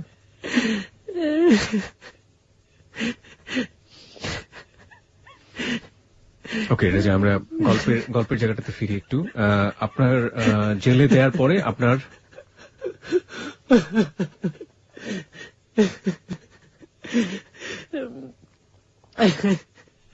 আপনি গল্পের আরো অনেক দূর যেতে হবে রেজা, প্লিজ কন্ট্রোল ইউরসেলফ।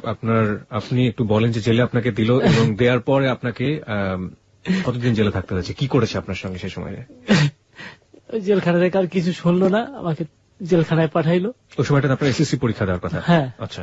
যাওয়ার পর অনেক লোকজন জিজ্ঞেস করলো যে তুই এই অবস্থায় জেলে আসছিস কেন। তাই ঘটনা বললাম, কেউ বিশ্বাস করে না, সবাই বলে আসলেই ছিনতাইকারী। ওখানে অনেক কান্নাকারি করলাম, আল্লাহ তুমি আমাকে যেভাবে আমার পরীক্ষাটা আগে একটু বের করো, আমার জীবনটা শেষ, আমার এত কষ্ট করলাম, আমার সাধনাটা শেষ হয়ে যাবে। তো এর ভিতরে মা আমার জানতে পারেনি যে আমি জেলখানায় গেছি, মা জানতে এসেছে আমি পরীক্ষাই করি। পরে ওই আসিয়া জানলো আমার ঘটনাটা, যে আমি জেলে গেছি। ও আমার জন্য, আমার বের করার জন্য চলে গেল, যেরকম হোক আমাকে উকিল দিয়ে 3 মাস পরে বের করলো। তো জরাই আমাকে খুব কান্না করলো যে তুই কেন গেলি গুলিস্তান, তোর একাই বা আমি কেন পাঠাইলাম, আমি কি তোর সাথে যাইতে পারতাম না, আমি ভুলটা কেন করলাম, তা তুই মনে কিছু করিস না, যা তুই আবার পরীক্ষা দিবি। আমি তো পরীক্ষা দিয়েছি, সমস্যা নেই, আমি তোর পাশে আছি। পরীক্ষা কি শেষ হয়ে গেছে ওদিনে? হ্যাঁ, আস্তে আস্তে পরীক্ষা শেষ হয়ে গেছে। 1 মাস আগে আমি গেছিলাম গুলিস্তানে। ও, তখন মানে হচ্ছে আপনি যখন জেলে যান তখন পরীক্ষা ছিল 1 মাস বাকি। 1 মাস বাকি, কিন্তু আপনাকে 3 মাস জেলে থাকতে হয়েছে। 3 মাস জেলে। তার মানে ততদিনে এসএসসি পরীক্ষা শেষ। কত সালের কাহিনী এটা? 1995 সালে। 1995 সাল। তারপর তো পরে বের হয়ে আসলাম। এখন কি করব, মনে খুব কষ্ট, যা কারো কাছে আর থাকবো না। আসলাম ওই গুলিস্তানে আসলাম। আইসা ওই যারা আমাকে মারছে ওদেরকে খুঁজতেছি। হঠাৎ করে একটা ছেলের পাইলাম, যারা মারছে ওই একটা ছেলের পাইলাম, ওর সাথে বন্ধুত্ব করলাম। আমার টার্গেট, আমি যে তোরে মান্ডা মুগ্ধা নিতে পারি তাহলে তোরে আমি আটকাইতে পারবো এবং তোরে আমি মারবো। কিন্তু আমি আবার ওই স্কুলে স্যারকে বলছিলাম, স্যার আমি পরীক্ষা দেবো সময় মতো নাই স্যার, কারণ আমার তো লেখাপড়া আমার চলতে সমস্যা নেই, আমি পরীক্ষা দেবো। বলছে তুই রেগুলার ক্লাস করবি না? আমি বলছি না স্যার, রেগুলার ক্লাস করতে পারবো না, আমার সমস্যা আছে। কারণ আমি যে ওই ছেলের সাথে মিশছি এইটা স্যারকে বলে, হয়তো তাহলে স্যার আমাকে ওখান থেকে নিয়ে যাবে। ওই গুলিস্তানে কি করতাম, শার্ট বেচতাম, যে এক দোকানে শার্ট বেচতাম, দৈনিক 60 টাকা দিত। একটা শার্ট দাম থাকতো মনে করেন 100 টাকা। কাস্টমার আসলে This track was downloaded from FusionBD.com. কত দাম কত ভাই? গুলিস্তানে তো দাম চায়, একটা দাম আছে 50 টাকা, চায় 200 টাকা, দাম আছে 200 টাকা, চায় 1000 টাকা। তুমি চাইতাম, আমার মালিকের রেট ছিল যে এই শার্টটা এত টাকা বিক্রি করবি, এত টাকা আমার, আর উপরে বিক্রি করতে পারলে তোর, আর তোরে আমি 60 টাকা বেতন দেবো। এরকম করতে করতে করতে করতে ওই ছেলের সাথে 6 মাসের ভিতরে আমি খুব বন্ধুত্ব করে ফেলছি। তা বললাম যে ঠিক আছে তুই চল আমার সাথে। ওর নাম হলো ইব্রাহিম, ছেলেটার নাম ইব্রাহিম। বললাম ইব্রাহিম তুই আমার সাথে চল। এর মাঝখানে আপনার সাথে আপনার মা যোগাযোগ করেনি, যাকে আপনার? হ্যাঁ, মা যোগাযোগ করছে। মাকে আমি বলছি যে মা আমি পরীক্ষা দিছি, খুব ভালো হয়েছে, স্যারকে বলে দিছি যে স্যার আপনি আমার মাকে বলবেন না যে আমি পরীক্ষা দেই না, যদি মা জানতে পারে আমি পরীক্ষা দেই না, মা হয়তো তাহলে নিজে মারা যাবে। ওই স্যার বললো যে ঠিক আছে আমি বলবো না। যখন রেজাল্ট দিছে তখন আমাকে রেজাল্ট জানতে চাইলো যে রেজাল্ট কেমন হয়েছে। আমি বললাম জি মা ভালো, খুব ভালো, আমি ফার্স্ট ডিভিশন নিয়ে পাস করছি, খুব ভালো, আমি সায়েন্সের ছাত্র ছিলাম। বললাম যে খুব ভালো রেজাল্ট করছি। তা মা আবার ওই যেখানে থাকতো ওখানে লোকজনের ডাইকা মিষ্টি খাওয়াইলো আর মিলার দিল। আসলে কিন্তু আপনার রেজাল্ট আমি পরীক্ষাই দেই নাই। মা তো আর জানা। মা বললো তো এবার তুই ভর্তি হবি কোথায় রে? আমি বললাম মা এবার আমি দেখি কোথায় ভর্তি হতে পারি, কোন কলেজে। তা বললো এখানেই তো কলেজ আছে, ওই কলেজে ভর্তি হ, সমস্যা কি? আমি বললাম জি এই কলেজে ভর্তি হবো, দেখি আমি ট্রাই করা। স্যারকে বললাম যে স্যার আপনি আমার মা আসলে বলবেন যে এইখানে ওরে রাখার দরকার নেই, ওরে আমি অন্য জায়গায় ভর্তির ব্যবস্থা করে দিই। পরে মাকে যখন স্যার বললো, স্যারের কথাটা আমার মা শুনলো যে ঠিক আছে আপনার যেখানে ভালো হয় ওইখানে আপনি ওরে ভর্তি করাই দেন। তা স্যার আমার বললো যে ঠিক আছে তুই বলবি যে মিরপুর বাংলা কলেজে তুই ভর্তি হয়েছিস, তোর মাকে বলবি। ইন্টারে ভর্তি হইতে কি কি লাগে তাও তোর আমি জানি না, কারণ আমি তো এসএসসি পরীক্ষাই দেই নাই, কেমনে কি বলবো। তা মা দেখে এখন আমার প্রতি এতটা আগ্রহী হয়েছে যা বলার মতো না, যে এতটা আমাকে আদর করতেছে। এখন ওই যে স্বামীর বাড়ি থাকে, এখন 2 দিন 1 দিন পর পর এসে আমাকে দেখে দেয়। তখন ওই স্যারের বাসায় থাকতাম, স্যারেও ভাড়া থাকতো এখানে, স্যারের বাসায় আমি থাকতাম। স্যারে কি করলো, আবার আমার জন্য ইন্টারমিডিয়েটের বই কিনলো, যে তুই মাঝে এসে দেখে যে তুই আবার ওই বই পড়ো তাহলে সমস্যা হবে। তারপরে বললে এই বইও পড়বি এই বইও পড়বি, 2টা বই তুই পড়বি। তা আমি ওই 2টা বই পড়তাম। ওই ছেলেরে কি করলাম, 6 মাস পরে ওর সাথে যখন একদম ফ্রি হয়ে গেলাম আমি, তো বললাম যে ঠিক আছে তুই চল। এই মান্ডা নিয়ে গেলাম। মান্ডা নিয়ে ওইখানে আমার বন্ধু বান্ধব ছিল, গোলা নামের এক ছেলে ছিল, এখন আছে গোলা, বেঁচে আছে, ওই এলাকার খুব মাস্তান মান্ডার। ওরে যাই বললাম যে দোস্ত এই ঘটনা, ও আমার জীবনটা এরকম নষ্ট করছে, ওরে কি করা যায়? কথা ওরে বাঁচাই রাখবো না। তো গোলার নাম শুনলে আবার ওই এলাকার সবাই ভয় পায়। নিয়ে গেলাম চকে, যাওয়ার পর খুব মানে এমন কাদায় মারধর করতে ছিল, আর ওরা সবাই বলে যে আমরা ধরবো, তুই ওরে মারবি, কেন তোর জীবনটাও নষ্ট করছে, ওর জীবনটা এমন কাদা করবি যাতে ও কোনোদিনের ব্যবসা যে কি, যেরকম মেয়ে দিয়ে ব্যবসা করে এই ব্যবসা যেন কোনোদিন কারোর সাথে না করতে পারে, এই অবস্থা কর। তাই খুব মারধর করছি, লাঠি দিয়ে এমন মারছি, মানে যেখানে আমার মন চাইছে ওইখানে আমি ওরে মারছি। পরে দেখি পানি চাইতেছে, ভাই আমার পানি খাওয়ার জীবনটা শেষ হয়ে যাচ্ছে। তো চিন্তা করলাম এখন এখানে এই বিলের মাঝে পানি কোথায় পাবো। তা আমি বললাম যে ঠিক আছে তোরা এখানে থাক, আমি ওর জন্য পানি নিয়ে আসতেছি। গেলাম, যাই একটা বদনিতে করে পানি নিয়ে আসছি, এনে দিলাম পানি খাইতে, যে পানি খা। কই দেখ তুই আমার জীবনটা নষ্ট করছিস, এখন তোর হাত পা ভাইঙ্গা তোরে জবাই করে এখানে রেখে দেবো। তারপরে বললো যে না আমার জীবনটা ভিক্ষা দে, আমি এই কাজ জীবনে আর কোনোদিন করবো না, আমি শিক্ষা হয়ে গেছি। পরে আর একটা ছেলে ছিল আমার সাথে, সাব্বির নাম, ওই সাব্বির বললো যে ঠিক আছে দোস্ত তাহলে ছাইরে দে, আর মারিস না। আমি বললাম ঠিক আছে তা ছাইরে দে। তুই যাইতে পারবি? যাইতে পারবো। কথা যা। এরপরে আমার পরীক্ষা চলে আসলো, পরীক্ষা দিলাম। ব্যবসা তো ছেড়ে দিলেন, আপনি কি কাপড়ের ব্যবসা করেছেন পরে?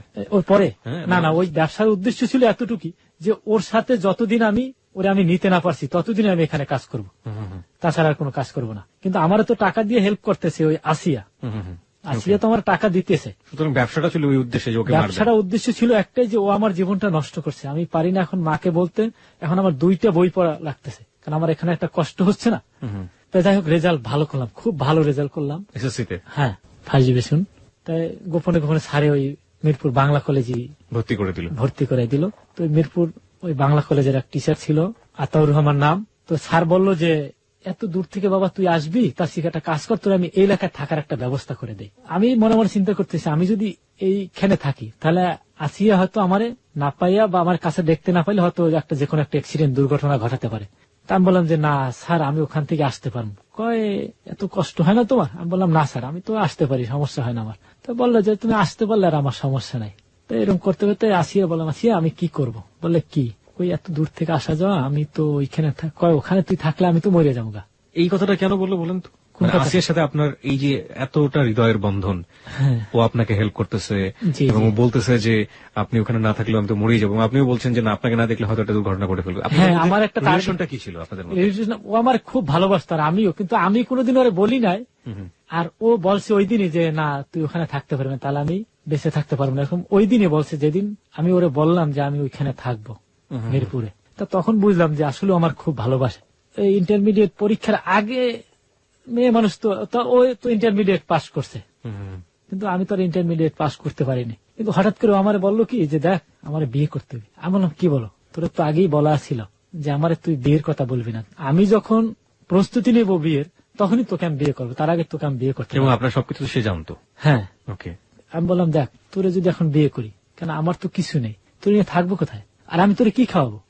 আমাকে নিয়ে যা খাওয়ার ব্যবস্থা, মনে কর 2-4 বছরের খাবারের ব্যবস্থা আমি কইরেই আসবো তোর সাথে আসলে। আমি বললাম না, আমি যদি বিয়ে করি কখনো চুরি করে বিয়ে করব না, আর জেনে শুনে তো আমার কাছে কেউ মেয়েও দিবে না, কারণ আমি যারও সন্তান।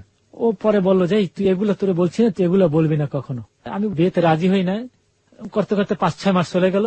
পরে আমারে আবার বলল যে দেখ তুই কিন্তু আমার হারাবি।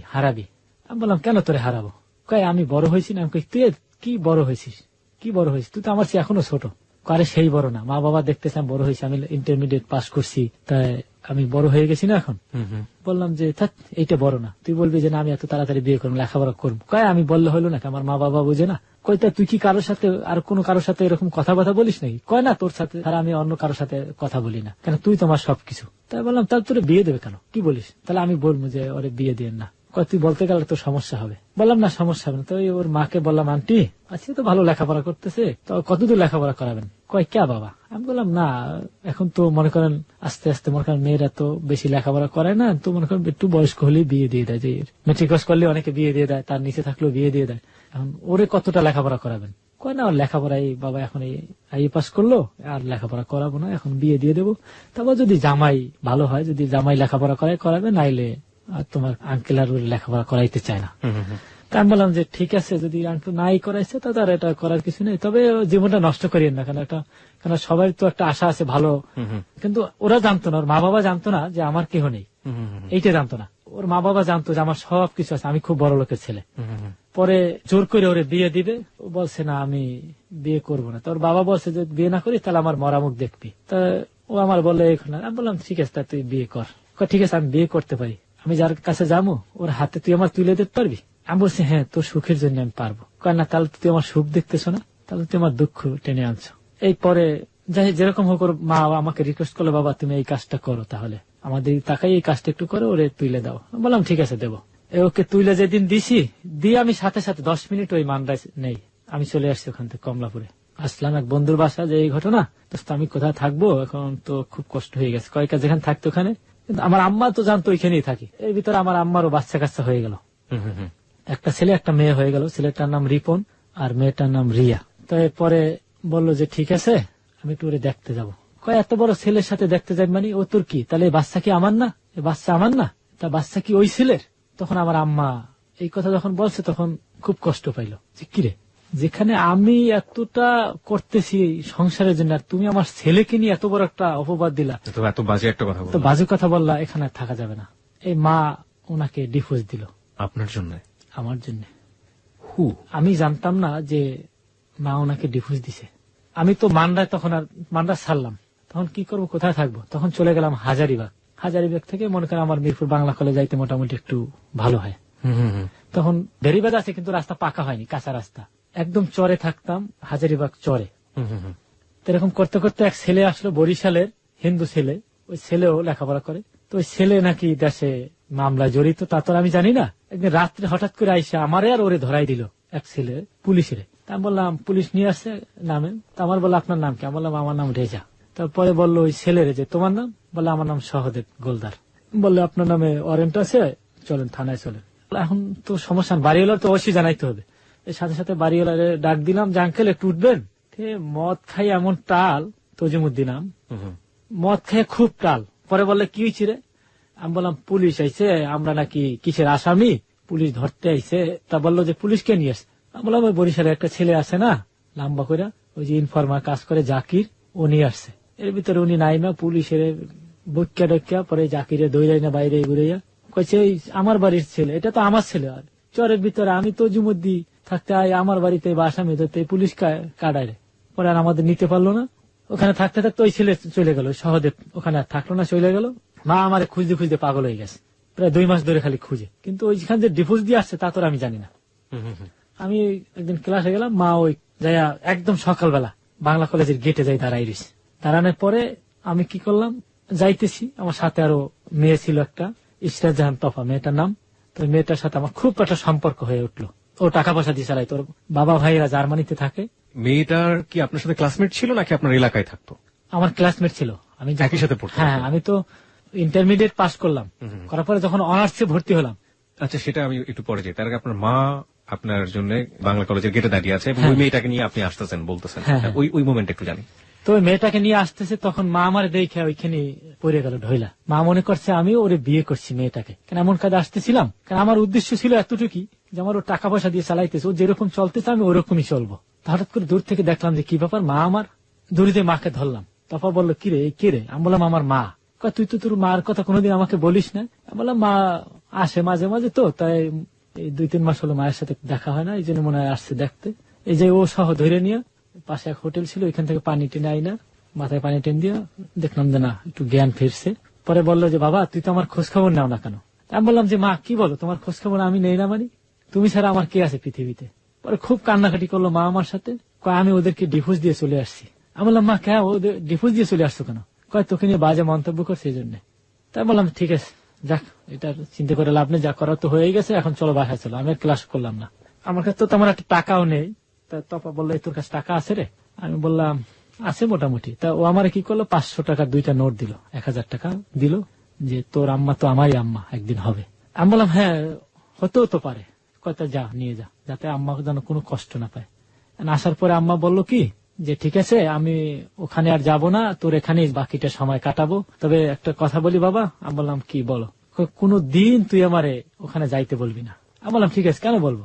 কোন সন্তান কি মা আসলে কি যাইতে বলে? তুমি আসলে আমার আর খুশি। ওরা আমাকে ভাতও খাওয়াবে না, কারণ যখন আমি বিয়ে বসছি তখন কথা ছিল তোকে নিয়ে নেবেও, কিন্তু তোকে নেবে তো দূরের কথা। এই জন্য আমি অনেক অপমান হয়েছি। আর এখন যে একটা অপবাদ দিছে যে সন্তান তুই আমার, তোর সাথে আমার খারাপ কোন সম্পর্ক আছে এইটা বলছে, তখন আমি ওখানে থাকতে রাজি হই না, চলে আসছি। ঠিক আছে, এরকম করতে করতে 6 মাস কেটে গেল। আর মা বললো যে তুই এখন কি করতেছিস? তা আমি বলতাম, আমি বললাম মা আমি একটা চাকরি করতেছি, ওইটা দিয়ে চলতেছি, কিন্তু বলতাম না যে ওই তফা আমাকে টাকা দিতে, এইটা কখনো আমি বলতাম না। আপনার মা আপনার সাথে 6 মাস ছিল? হ্যাঁ। ওই 6 মাস কোথায় ছিলেন আপনি? হাজারিবাগ। ওইখানকার বাসাটা কেমন ছিল? বাসাটা আমার সাথে যে ছেলে ছিল সহদেব গোলদার, ও যাওয়ার পরে আমি একা না। তারপরে বাড়িওয়ালার বললাম যে আমার মা আসছে, আমার মা কি এখানে থাকতে পারবে আমার সাথে? আমার তো সামনে পরীক্ষা আসতেছে, এই জন্য মা হয়তো থাকবে। সমস্যা কি, তুমি রুম ভাড়া দাও, তোমার মা থাকুক না তোমার বোন থাকুক, তা আমার সমস্যা কি? তুমি তো রুমে ভাড়া দিতে। আপনারা ব্যাচেলর থাকতেন, 2 বন্ধু মিলে একটা রুমে থাকতেন? হ্যাঁ হ্যাঁ। কত টাকা ভাড়া দিতেন? 800 টাকা ভাড়া দিতাম। এর মধ্যে থেকে টাকাটা আসছিল তপার কাছ থেকে। আপনি বলছেন যে আপনার মা তো ঢাকা মেডিকেলের ডাক্তার ছিল, তো ওনার ওখানে থাকতে সমস্যা হতো না? ওইরকম একটা পরিবেশে সাধারণত উনি তো ওর চাইতে অনেক ভালো জায়গায় থাকতেন। না, ওটা বিল্ডিং ছিল, তবে 2 তলায় থাকতাম, কিন্তু পাক করা লাগতো লাকড়ি দিয়ে। আচ্ছা আচ্ছা। ঠিক আছে, একই রুমের মধ্যে থাকতেন আপনারা হ্যাঁ 6 মাস? তখন খাট ছিল একটা, মা যাওয়ার পরে আর একটা চৌকি কিনে নিলাম পাশাপাশি যাতে হ্যাঁ। মা থাকতে পারো। তো মা থাকতো খাটে, আমি থাকতাম চৌকিতে। আচ্ছা।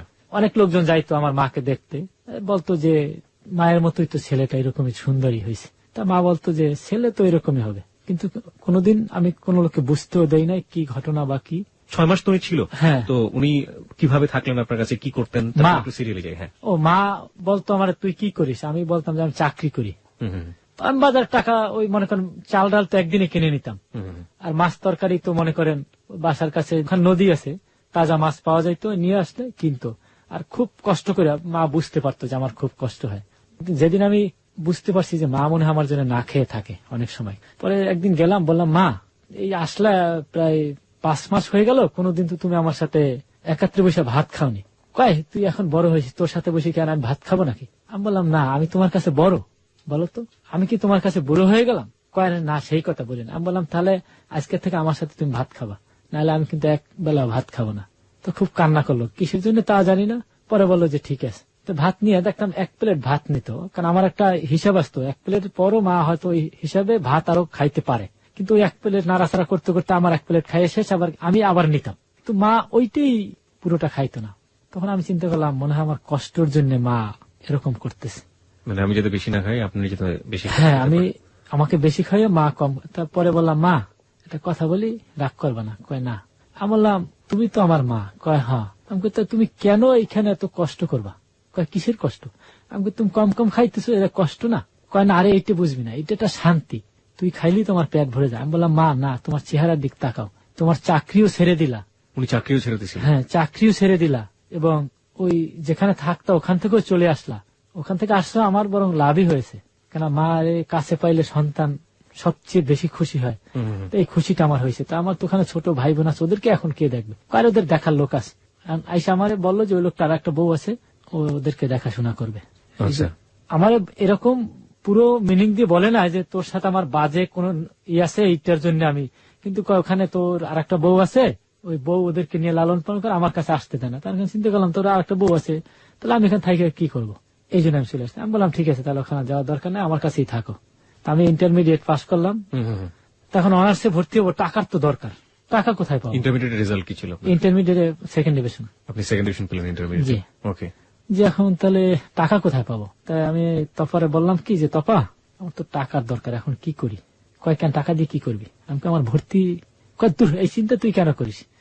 তুই আমি একদিনে ভর্তি হবো, সমস্যা কি? তোর টাকা দেবো না আমি, তুই কেমনে ভাবিস? কারণ তুই আমার সবকিছু।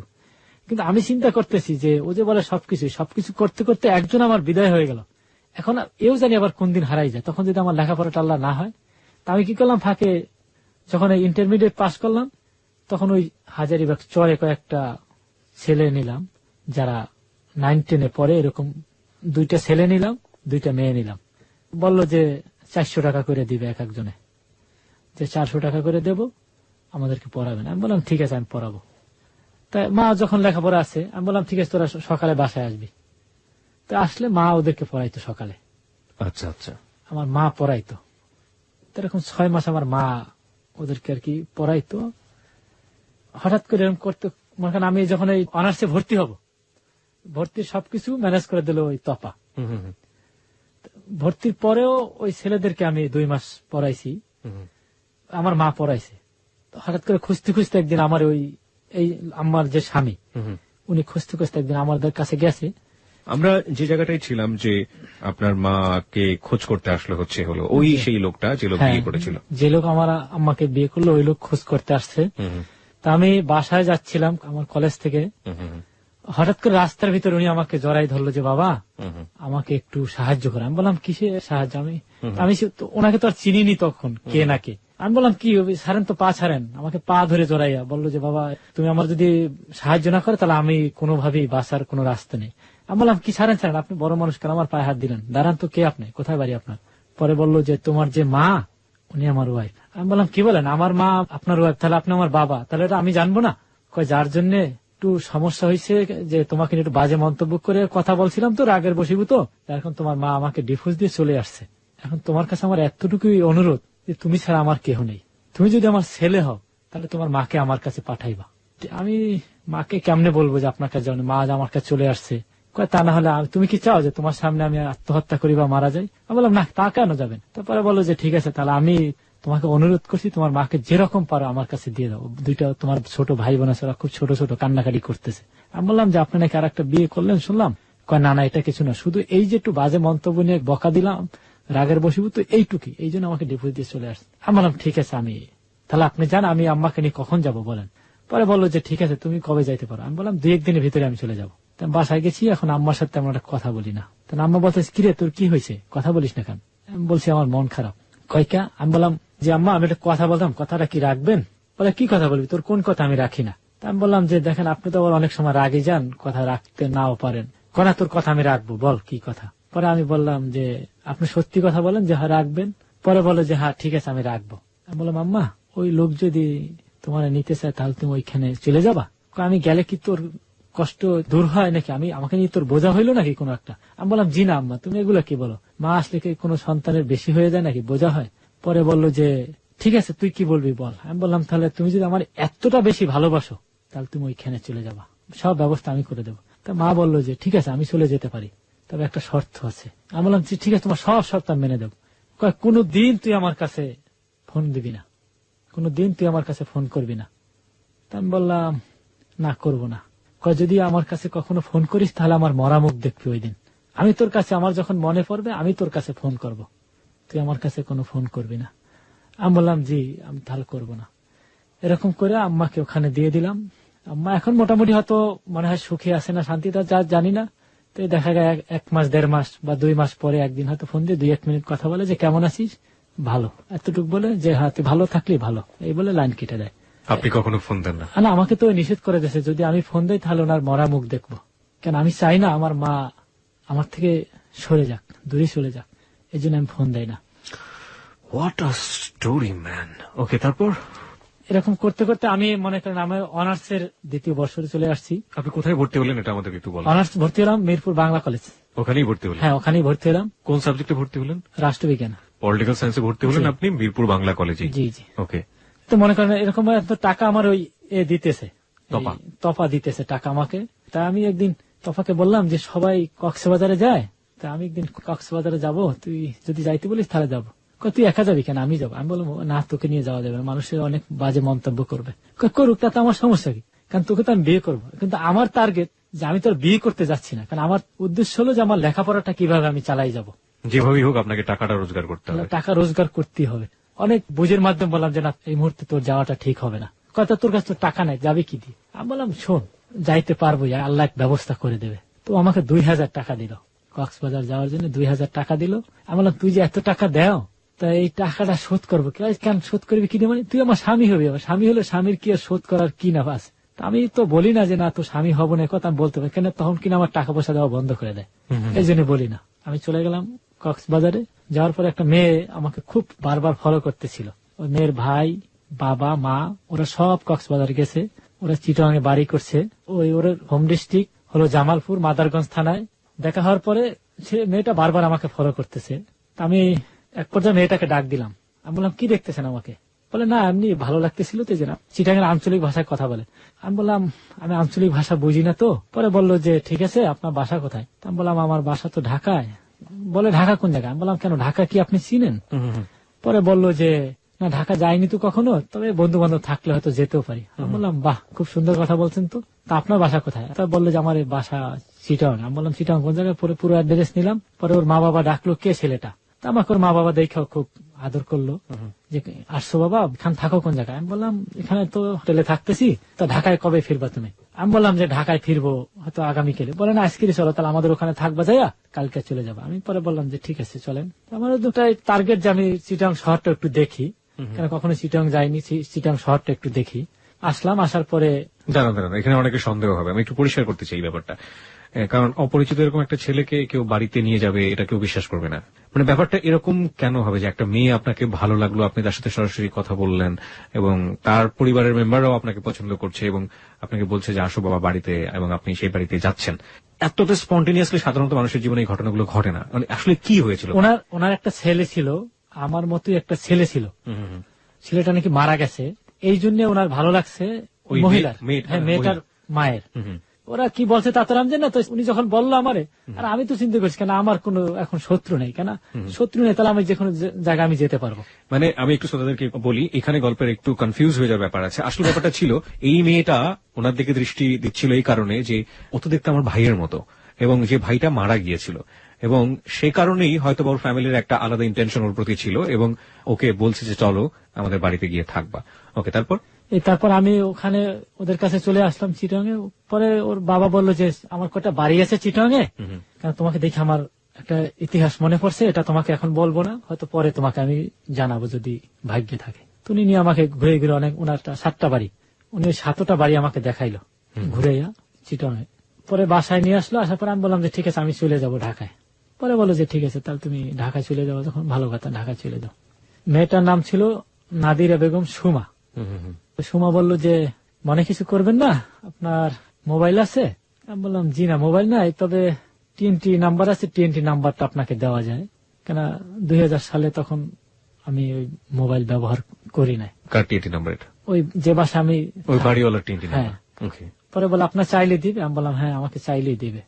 ঠিক আছে, তো TNT নাম্বার দিয়ে আসলাম, ওর সাথে ফোনে আমি কথা বলতাম, রেগুলার কথা বলতাম। তো এক পর্যায়ে এমন কাজ হয়েছে, ও বললো কি যে আমি ঢাকায় আসতেছি। আমি বললাম কেন? আপনার সাথে দেখা করতে। আমি বললাম কি বলেন, আমার সাথে মান সম্মান যাবে, সমস্যা।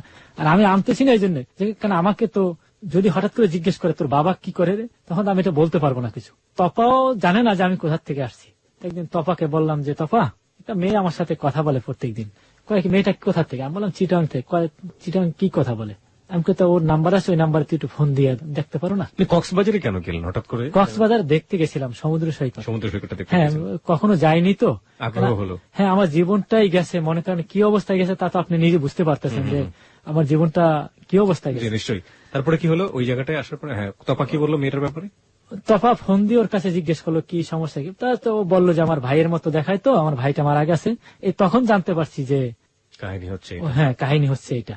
এরকম করতে করতে মনে করেন আমার সময় তো শেষ হয়ে আসছে, আমার অনার্সের পরীক্ষা আসছে সামনে। পরীক্ষা দিলাম 2002 সালে, আমার অনার্স কমপ্লিট করলাম, 2nd division honours, second class বলে ওটা। হ্যাঁ 2nd class honours, 2nd class নিলাম। তফা বললো যে তা তুই একটা কাজ কর। আমি বললাম কি? তুই লিবিয়া যাবি? আমি বললাম কেন? তো এখন টাকা পয়সা ইনকামের দরকার। আমি বললাম এত টাকা পয়সা কোথায় পাবো, আর আমি কেমনে যাবো, কারণ আমি নিজে চলতে পারতেছি না। কয়েকখান তুই চাকরি করিস, তারপর আমি হেল্প করি, এতে তোর চলতে সমস্যা। মানে কি করতেন? ওই যে টিউশনি করাইতাম, আম্মা যে টিউশনি, ওইটা আমি ধরে রাখছি, কেন ওই ব্যাস চলে গেলে আর এক ব্যাস আমি নিয়ে নেই, কেন ওইটা ছাড়ি নাই, কেন এটা দিয়ে আমার বাঁচতে হবে। করতে করতে হঠাৎ করে এক বন্ধু হলো, আমার বাড়ি হলো বগুড়া, নাম হেমায়েত। তো ওর সাথে মোটামুটি 1-1.5 বছর খুব ভালো সম্পর্ক হয়ে গেল। তোর বাসা ছিল ওই মুগদায়, তোদের বাসায় আসতাম, মা বাবা ওখানে থাকতো, ভালো সম্পর্ক হয়ে গেল। তো দেখতাম মাঝে মাঝে আমার বলতো যে টাকা পয়সা লাগলে নিয়ে। তা আমি টাকা পয়সা কখনো ধরতাম না, কেন কি হয়তো বাজে মন্তব্য করতে পারে ছেলেটা খারাপ বা কিছু। হঠাৎ করে আমার তফা বললো যে এখন তোরে আজকের তোরে বিদেশে পাঠাই। আমি বললাম কোন দেশে? পরে বলে লিবিয়া যাবি চলে। আমি বললাম কি বলিস, লিবিয়া যাবো আমি? মানে হ্যাঁ লিবিয়া যা, 2-4-5 বছর থাইকে আসলে তো টাকা পয়সা যদি যখন হবে, মোটামুটি একটা বাড়িতে থাকলে, কারণ আমি যদি আমার মাকে বলি, কারণ তোর সাথে আমি যে কোনো সময় যাই বিয়ে করতে পারি পালাইয়া, আর তুই তো আমার আগেই বইয়ে রাখছিস বিয়ের কথা কখনো বলবো না, তা তোর সময় না করে আমি তোর কিছু বলবো না, তোর যখন সময় তখন তুই আমারে বলবি। তা বললাম ঠিক আছে বলবো। তো হঠাৎ করে ও আমারে পাঠাই দিল লিবিয়া। ওরা আত্মীয় ছিল, এটা টাকা পয়সা কিরকম কি ম্যানেজ করে ও দিছে তা জানি না।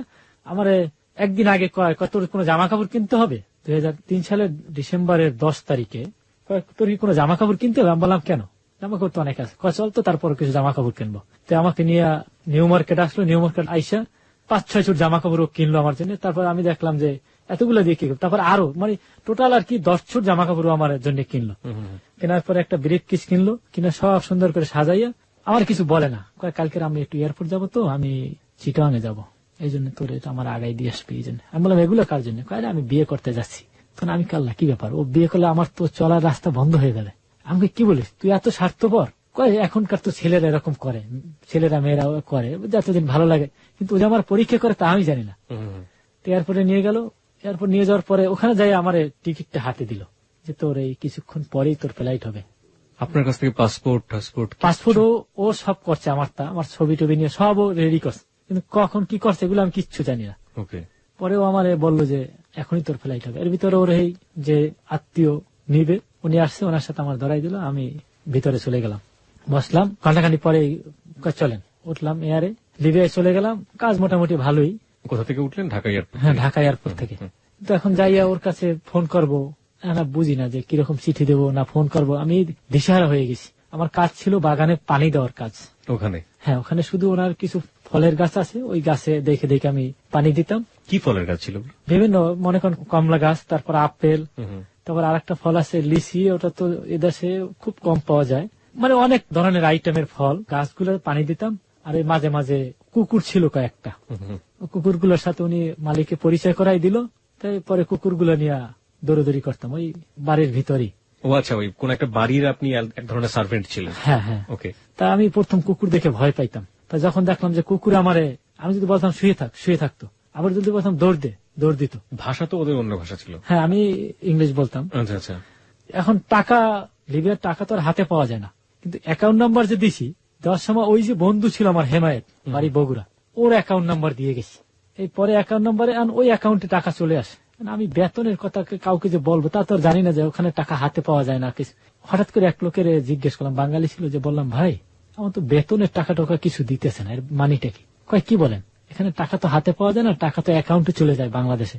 তাই আমি বললাম, ও তাই জন্যই আমার থেকে অ্যাকাউন্ট নাম্বার নিয়েছিল, বুঝতে পারছি। চিঠির মাধ্যমে যোগাযোগ করলাম ওই হেমায়েতের সাথে, আর ওইখানে আমি ওই ফোন নাম্বার দিয়ে দিলাম। পরে হেমায়েত ফোনে যোগাযোগ করতো আর বলতো ঠিক আছে তো টাকা আসতেছে, সমস্যা নাই। এরকম করতে করতে করতে করতে 5 বছর চলে গেল, 5 বছর 3 মাস। আমার সাথে একটা ছেলে থাকতো, ও বললো কি যেখান থেকে ইতালি যাওয়া যায়। এর মাঝখানে আপনার তোপার সাথে যোগাযোগ হয়নি? তোফার সাথে, হ্যাঁ তোফার সাথে যোগাযোগ আছে দৈনিক। তোফা বলতো যে ঠিক আছে সমস্যা না, ওই যে টাকা আসতো যে, হ্যাঁ টাকা নিয়ে তোফা রাখতো, ওর থেকে উঠে নিয়ে তোফা রাখতো। বেশি টাকা হলে মানুষের লোভ লালসা করতে পারে, এই জন্য মাসে নিয়ে রেখে দেয়। আমার বলতো যে হেমায়ত বলতো অনেক সময় ফোনে যে দোস্ত আমারে তুই কিছু টাকা দিবি, আমার সমস্যা। তো আমি দিতাম 1 লাখ 1.5 লাখ, তপারে বললে তপা আবার দিয়ে দিত। আবার যেদিন বলতো ওই দিন আবার দিয়ে আসতো।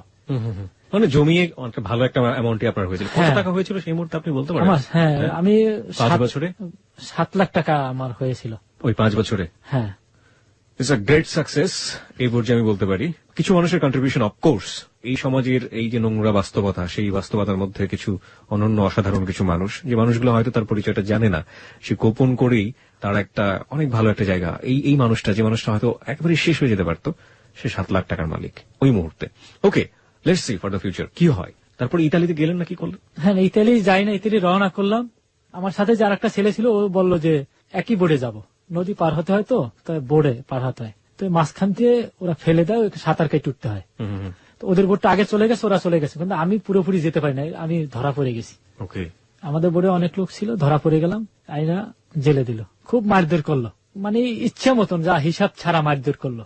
ধরা পড়লেন কোথায়? এটা ধরা পড়ছিল লিবিয়া থেকে। হ্যাঁ, আমি লিবিয়ার লোকজন আপনাকে মারধর করে? হ্যাঁ, টাকা চাইতেছে। লিবিয়া তো আমি টাকা নেই, কি দেবো ওদের হাত। তা 3 দিন পরে ছেড়ে দিল, আর বাংলাদেশে পাঠাই দেবে। চিন্তা করলাম বাংলাদেশ যাই কি করবো। তারপর হঠাৎ করে নেপালি এক লোকের সাথে দেখা হলো।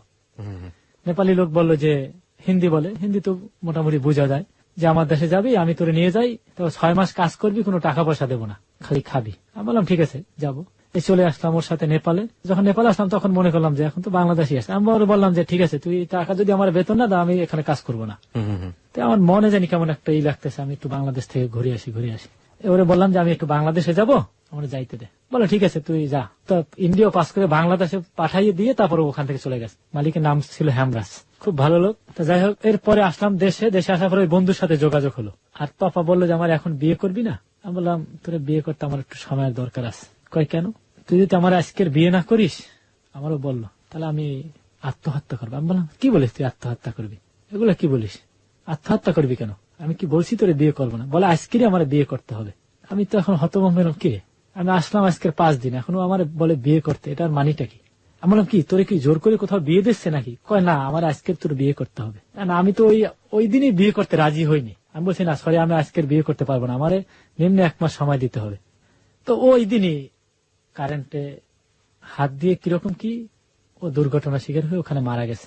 তা আমি এর খবরটা জানি না। এখন ফোন দিলে ওর মা ফোন ধরে, কয় কে, কথা বলে না তেমন একটা, কি আমি বুঝতে পারতেছি না। পরে হেমায়েতের বললাম যে তুই আমার সাথে একদিন আসবি নাকি আমার এখানে? কয়কা কি ব্যাপার? আমি তো একটু তফাদের বাসায় দেবো। গেলাম, যাই শুনলাম ও মারা গেছে। তখন আমার আরো কষ্ট, খুব কান্নাকাটি করলাম যে কি ব্যাপার, এই ঘটনা কেন হলো। আপনি করেননি কেন বিয়ে ওই মুহূর্তে? আমি করি না, এই জন্য মনে করেন ওর গার্ডিয়ান যদি জানতে চায় যে ছেলে কই থাকে, ছেলের বাসা কোথায়, ওর মা কি করে, বাবা কি করে, বাড়ি ঘর আছে কিনা, তখন আমি কি দেখাবো? আপনি তো এই মুহূর্তে ইচ্ছে করলে বলে দিতে পারতেন তবাকে যে আমার তো পিতৃ পরিচয় নাই, তুই যে আমাকে বিয়ে করতে চাচ্ছিস। না, আমি এইটা বলি না এই জন্য যে আমি টার্গেট ছিল যে আমি একটা বাড়ি করব, যখন টাকা পয়সা আছে আমি একটা বাড়ি করব। বাড়ি না করতে পারলে বাড়ির জমিটা যদি থাকে তো বলতে পারবো যে আমার এই জমি আছে এইটা, হয়তো এখানে বাড়ি করবো, বাড়িটা না করে তোর বিয়ে করতে পারতেছি না, এরকম একটা চিন্তা ভাবনা ছিল। কারণ আসছি যখন টাকা আছে অবশ্যই জমি কিনতে পারবো, এরকম টার্গেট ছিল। টাকাটা কি আপনাকে দিয়ে দিয়েছিল তপা? হ্যাঁ, আমি আসার সাথে সাথে টাকাটা আমার দিয়ে দিয়েছে আমার অ্যাকাউন্টে। পরবর্তী সময় যাই খুব কান্নাকাটি করে আসলাম, মিলে টিলে দিলাম। পরে আমার এই যে বন্ধু হেমায়ত, ও বললো যে দোস্ত এখন কি করবি? 2009 সালের ডিসেম্বর মাসের কথা। আমি বললাম কি আর করবো, যা হবার হয়ে গেছে, এখন নিজের নিজে গুছিয়ে তোল। আমি বললাম শোন, আমি এখন আর আমার পরিচয় তো কাউকে লুকাবো না, কারণ আমার তো পিতৃ পরিচয়, আমি যারও সন্তান। আমি বলছি আমি যারও সন্তান, কারণ আমার পৃথিবীতে কেউ নেই। কারণ এই জেনে শুনে কোনো মেয়েকে আমাকে বিয়ে করবে? কোনো মেয়ে আমাকে বিয়ে করবে না। যদি গরিবও থাকতো তাও বলতে পারতাম মা বাবা আছে, কিন্তু এক তো যারও সন্তান, নাই বাড়ি ঘর, কে বিয়ে করবে আমাকে বলতো? কয়টা কাজ করতে পারিস না? আমি বললাম কি, কয়টা জমি কেন এই ঢাকা শহরে। আমি বললাম তোর বাড়ি ঢাকা শহরে জমি কেনার টাকা আছে না? মানলা এলাকায় জমি সস্তা, তো যে টাকা আছে ও টাকা দিয়ে তুই 5 কাঠা জমি কিনতে পারবি। তা আমি বললাম চল, তা জমি একটা দেখলাম, দেখে জমিটা ভাড়া করলাম 1.5 লাখ টাকা। তো 1.5 মাস না 2 মাস লাগাই জমিটা দেখছি কোনো সমস্যা নাই। পরে আমার বললো যে তারা কাজ করে জমিটা তো রেজিস্ট্রি করে ফেলবো এখন, তা টাকা পয়সা কত আছে তোর কাছে? আমি বললাম আমার কাছে এখন মনে হয় 7 লাখ টাকা আছে, আর ব্যাংক থেকে কিছু টাকা নিতে হবে। তা বললে ব্যাংক থেকে কত টাকা নিবি? আমি বললাম 5 লাখ টাকা নিলেই তো হয়, 7-5 12 লাখ টাকা হয়। তারপর আবার রেজিস্ট্রি করতে টাকা লাগবে না? তাও বললো যে সেটা আমি দেবো। ব্যাংক থেকে নিলাম, লোন নিলাম 5 লাখ, আর আমার ছিল 7 লাখ, 12 লাখ, আবার ও দিল 1 লাখ, এই 13 লাখ হলো। আর যেদিন টাকা চাইতে গেলাম, ব্যাংকের যে ম্যানেজার ছিল উনি আমার জামাই বলে ডাকতো, বাচ্চা কাছে নেই। তা উনি বললো যে বাবা টাকাটা নিয়ে কি করবা? আমি বললাম জমি কিনবো একটা, তাই টাকাটা কালকে নিয়ে রেজিস্ট্রি করতে আমার ঝামেলা হতে পারে, এই জন্য আজকে নিয়ে যাই। তো উনি টাকাটা ব্যাগের ভিতরে খুব সুন্দর করে ব্যাংক থেকে আমাকে দিছে।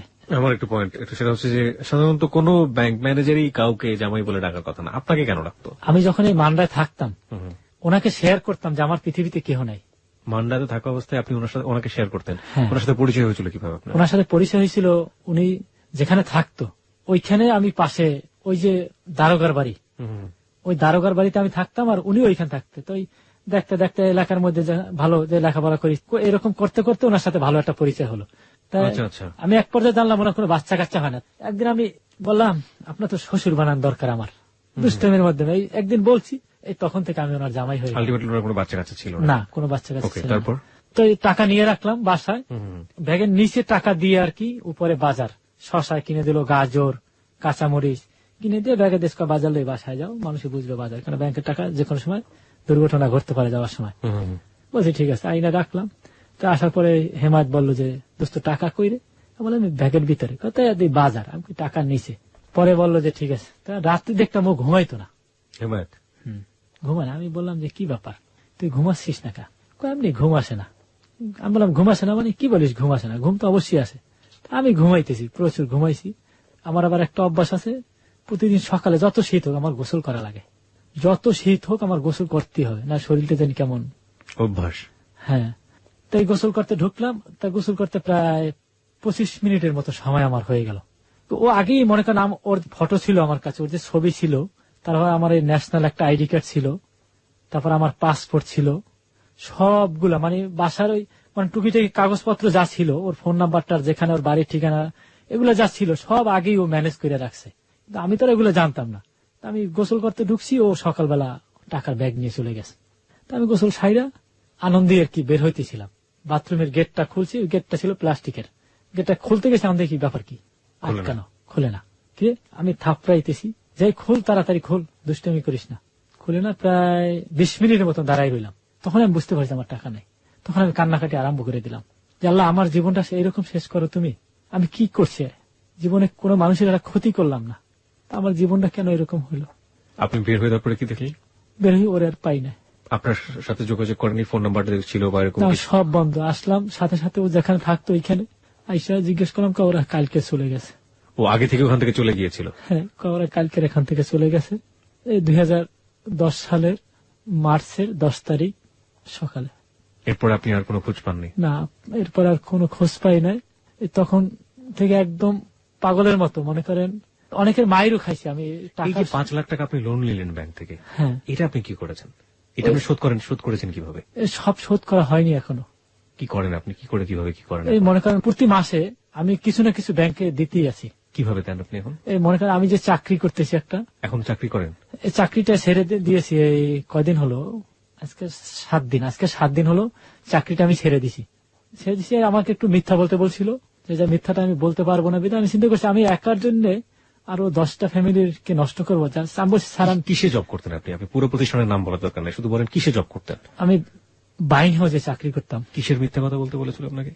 মিথ্যা কথা বলতে বলছিল যে অফিসটা লোক একটু বেশি হয়ে গেছে আর ওই কাজ কমে গেছে, ভাইয়ের কোনো কাজ দিচ্ছে না, যার কারণে এত লোক দিলে মনে করেন এক একটা লোক 20,000 25,000 টাকা করে বেতন দিয়ে মালিক ঠিক থাকতে পারতেছে না। তো আমি আর একটা লোক আছে রফিক নাম, এরা বললো যে তোমরা এই 2 জন নারায়ণগঞ্জে গেলাম এক ফ্যাক্টরিতে কাজ দেখার জন্য। আসার পরে বললো কি, রফিক রেজা তোমরা বসো। আমি বসলাম। আমার বললো যে তোমরা একটা মিথ্যে কথা বলতে হবে আমার জন্য, পারবা না? আমার যে রফিক ছিল ও রাজি হয়ে গেছে। আমি বললাম স্যার মিথ্যে কথাটা যে বলবো, তবে আমার বুঝতে হবে যে কি মিথ্যে কথা। যদি আমার যদি আপনার উপকার হয় তাহলে আমি বলতে পারবো, নচেত আমি মিথ্যে কথা বলতে পারবো না। কি ছিল ওটা? মিথ্যে কথা বলতে বলছে যে আরো 8 জন লোক ছিল আমাদের সাথে, বলবা যে ওই 8 জনকে ওখানে যাইতে বলছিল ওই ফ্যাক্টরিতে। ওইখানে আর 2টা ফ্যাক্টরি আছে, তুমি বলবা যে সবাইকে তো ওই ফ্যাক্টরিতে যাইতে বলছে। আমরা এখানে যাচ্ছি যে ফ্যাক্টরিতে ভিজিট করার জন্য, এখানে আরো 3টা ফ্যাক্টরি আছে, বলছে যে সবাইকে আজকের ওখানে যাইতে বলছে। এটা বলবা যে হ্যাঁ স্যার সবাইকে যাইতে বলছে এক জায়গায়। কিন্তু আমি বলছি স্যার সরি আমার দ্বারা সম্ভব। ওনার গেলে ওখানে সমস্যা কি হতো? না গেলে হয়তো উনি কোনো ফলস ধরতে পারতো না, যে কোনো একটা ফলস দিয়ে তো একটা মানুষকে তাড়াইতে হবে। ও কোন একটা ফলস ধরতো, ধরে উনি 8 জনকে বিদায় করে দেবে। আমি আর ওই রফিক 2 জনই থাকবো। তাহলে আমি মনে মনে চিন্তা করলাম যে আমি থাকবো, আজকের ওদেরকে বিদায় করে দেবে আমার জন্য, আমি মিথ্যা বলবো এই জন্য। কালকে যদি আমাকে রাখবে এটা তো শিওর না, এটা তো শিওর না। তাহলে আমি পারবো না। ওরা যে চাকরি করে, অনেকের মা বাবা আছে, ছেলে সন্তান আছে, এই টাকা খেয়ে তাদের জীবিকা নির্ভর করে। তাহলে আমি ওদের যদি এরকম কোনো ক্ষতি করি, আল্লাহ না করুক আমার যদি ইমিডিয়েটলি কোনো একটা অ্যাক্সিডেন্ট হয়ে আমি মারা যাই। ওকে, তারপর আপনি সেই জন্য চাকরিটা ছেড়ে দিলেন? না, তখন বলছে তুমি যদি মিথ্যা বলতে না পারো তাহলে তুমি কালকের থেকে আসিও না, তোমার স্যালারিটা এখনই নিয়ে যাও। আমি বলছি জি স্যার আমি নিয়ে যাব।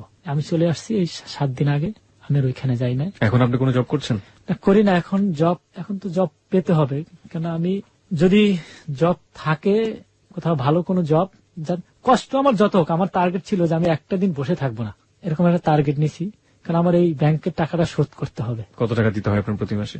10,000 টাকা করে দেয়।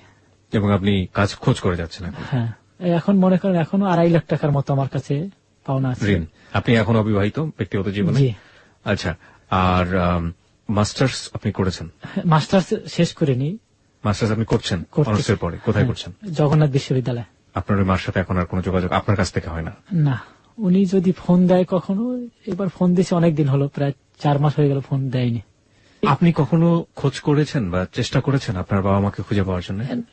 আমি তো খোঁজ অনেক করেছি, কিন্তু কোথায় খুঁজবো এটা আমাকে বলেন। আমি তো নিজেই জানি না যে আমি কে বা কোথায়, কিন্তু আমি এতটুকু জানি যে আমি জারোর সন্তান। এটা আপনি মাইন্ড করলে কিছু করার নেই। কারণ আমি এটা কিভাবে কনফার্ম হচ্ছেন আপনি জারোর সন্তান? কারণ আমি যখন আমি কমলাপুরে ছিলাম তখন সবাই আমাকে জাউরো বলে ডাকতো, যে জাউরো পোলা কই। তখন তো মনে করতাম এটাই আমার একটা নাম। তা আমি ঋণ মুক্ত হতে পারবো যদি মনে করেন আমার এই যে টাকাটা আমার কাছে ব্যাংক পায়, এই টাকাটা যদি মনে করেন আমি দিতে পারি, তাহলে আমি ঋণ মুক্ত। আর এই অবস্থায় মনে করেন আমি যে আমার যে পরিচয়, এই পরিচয় আমাকে কেউ তো বিয়ে করতেও রাজি হবে না। হবে এই কোশ্চেনগুলো আপনার মতো আমিও সবার কাছে করতে চাই। আমি একটু তপার ব্যাপারে একটু আসতে চাই আপনার কাছে, কারণ তপার ব্যাপারে লোকজন অনেক কনফিউজ, এবং আপনাকে ঠিক কিভাবে নিচ্ছে আমি বুঝতে পারছি না। তপা যে মেয়েটা আপনাকে লাইফটা ফাউন্ডেশন দিয়ে গেল, এত বড় কিছু করে গেল, সেই মেয়েটার সাথে আপনার, কিন্তু ওর মা বাবা আমাকে কখনো দোষী করে নাই, কিন্তু এতটুকু বলছে যে আত্মহত্যা করছে। কেন করছে, কিসের জন্য করছে সেটা ওরাও জানে না, কিন্তু আমি এতটুকু জানি। আমার জন্য করছে, এটা আমি শিওর যে আমার জন্যই করেছে। কিন্তু আমি ওরে এটা বুঝতে দেই না, কেন ও যদি আমার কাছে আসে, বড় লোকের মেয়ে, আইসা যদি দেখে আমার একটা থাকারও জায়গা নেই, তখন হয়তো আরো কষ্ট পাবে। এই জন্য আমি চাইছি যে হয়তো একটা বাড়ি না করতে পারলে একটা জমি কিনে জমিটা যদি দেখাইতে পারি যে জমিটা আমি কিনছি। এই জন্য আপনি 1 মাস সময় চেয়েছিলেন? হ্যাঁ, কিন্তু 1 মাস না, 1 মোমেন্টও সময় দেয়? 1 মোমেন্টও সময় আমাকে দেয়নি। তখন থেকে চিন্তা করলাম না, তাহলে বিয়ে শাদী আর করবো না। ওকে, লেটস এন্ড দ্য স্টোরি। স্টোরিটা এখানে শেষ করতে চাই। আমি সবকিছু ভুলে যেতে পারি, কিন্তু আমার ওই মাকে আমি ভুলতে পারতেছি না। অনেক চেষ্টা করছি, অনেক, কিন্তু আমি মাকে ভুলতে পারতেছি না, যে যার জন্য আমি এত বড় হয়েছি। আপনি মাকে কেন ভুলতে চাচ্ছেন? হ্যাঁ, মানে আপনি মাকে কেন ভুলতে চান? ভুলতে চাইতেছি, অনেক সময় মনে কর নিজে কান্না করে দিশেহারা হয়ে যাই, মনে চাচ্ছে যে আমি আত্মহত্যা করি, যে আমি এভাবে বেঁচে থাকবো কেন, আমার মা থাকলে আমার পাশে থাকবে। আপনার মার উদ্দেশ্যে কিছু বলার আছে? আমার আপনি তো বলতে পারেননি কখন তাকে ফোনে, আপনি ফোন করতে পারবেন, এখন আপনি ওয়াদা করেছেন আপনি আমাদের হ্যালো 8920 এর মাধ্যমে আপনার মাকে ইন্ডিকেট করে, আপনার মাকে স্মরণ করে, মনে করেন আপনি এখানে বললে আপনার মা শুনবে, আপনি ফোন করছেন না, তো this is your last chance to talk your mother. আপনি বলেন আপনার মাকে কি বলতে চান। আমি আমার মাকে বলতে চাই, মা আমাকে তোমার কাছে তুমি নিয়ে নাও আমাকে, কারণ আমার ইচ্ছে করতেছে সব সময় তোমার কাছে থাকি, তুমি একটু হাত বুলি আমাকে আদর করো, আমাকে কোনোদিন কেউ আদর করেনি মা।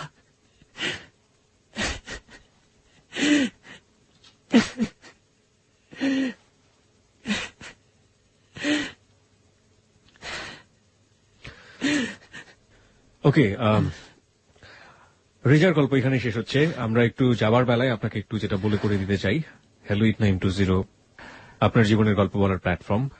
আপনি এসে আপনার জীবনের গল্প এখানে বলতে পারেন, এবং আমরা বারবারই বলি যে জীবন নাটকের চেয়েও অনেক অনেক বেশি নাটকীয়। কি অপেক্ষা করছে রেজার জন্য ভবিষ্যতে আমরা কেউ জানি না। আমরা শুধু একটা কথা বলতে চাই, যে চড়াই উত্তরাই পার করে দিয়ে এই মানুষটা 30 বছরের এমন একটা জায়গায় দাঁড়িয়ে আছে, আমি তাকে সামনাসামনি দেখেছি, এবং 30 বছরে তার যে চেহারার ছাপ, এটা আসলে 40 বছর কেউ ছাড়িয়ে যায়। একজন বয়স্ক মানুষ যেরকম হয়ে যান কাজের ভারে, একজন শিখ সেরকম একজন মানুষ। আমি বাকরুদ্ধ, আমি আসলে কি বলবো আমি ঠিক জানি না। চলুন একটা গানে চলে যাই, গানের পরপর আমরা ফিরে আসবো। ফেসবুকে ওকে নিয়ে কমেন্টস করতে পারেন, প্রত্যেকটা কমেন্টস ও পড়বে, কারণ এটা ওর জীবনের সবচেয়ে শ্রেষ্ঠ পাওয়া, যে লাখো মানুষের সামনে ও স্বীকার করেছে ওর পরিচয়। চলুন ওকে আমরা কিছু বলি।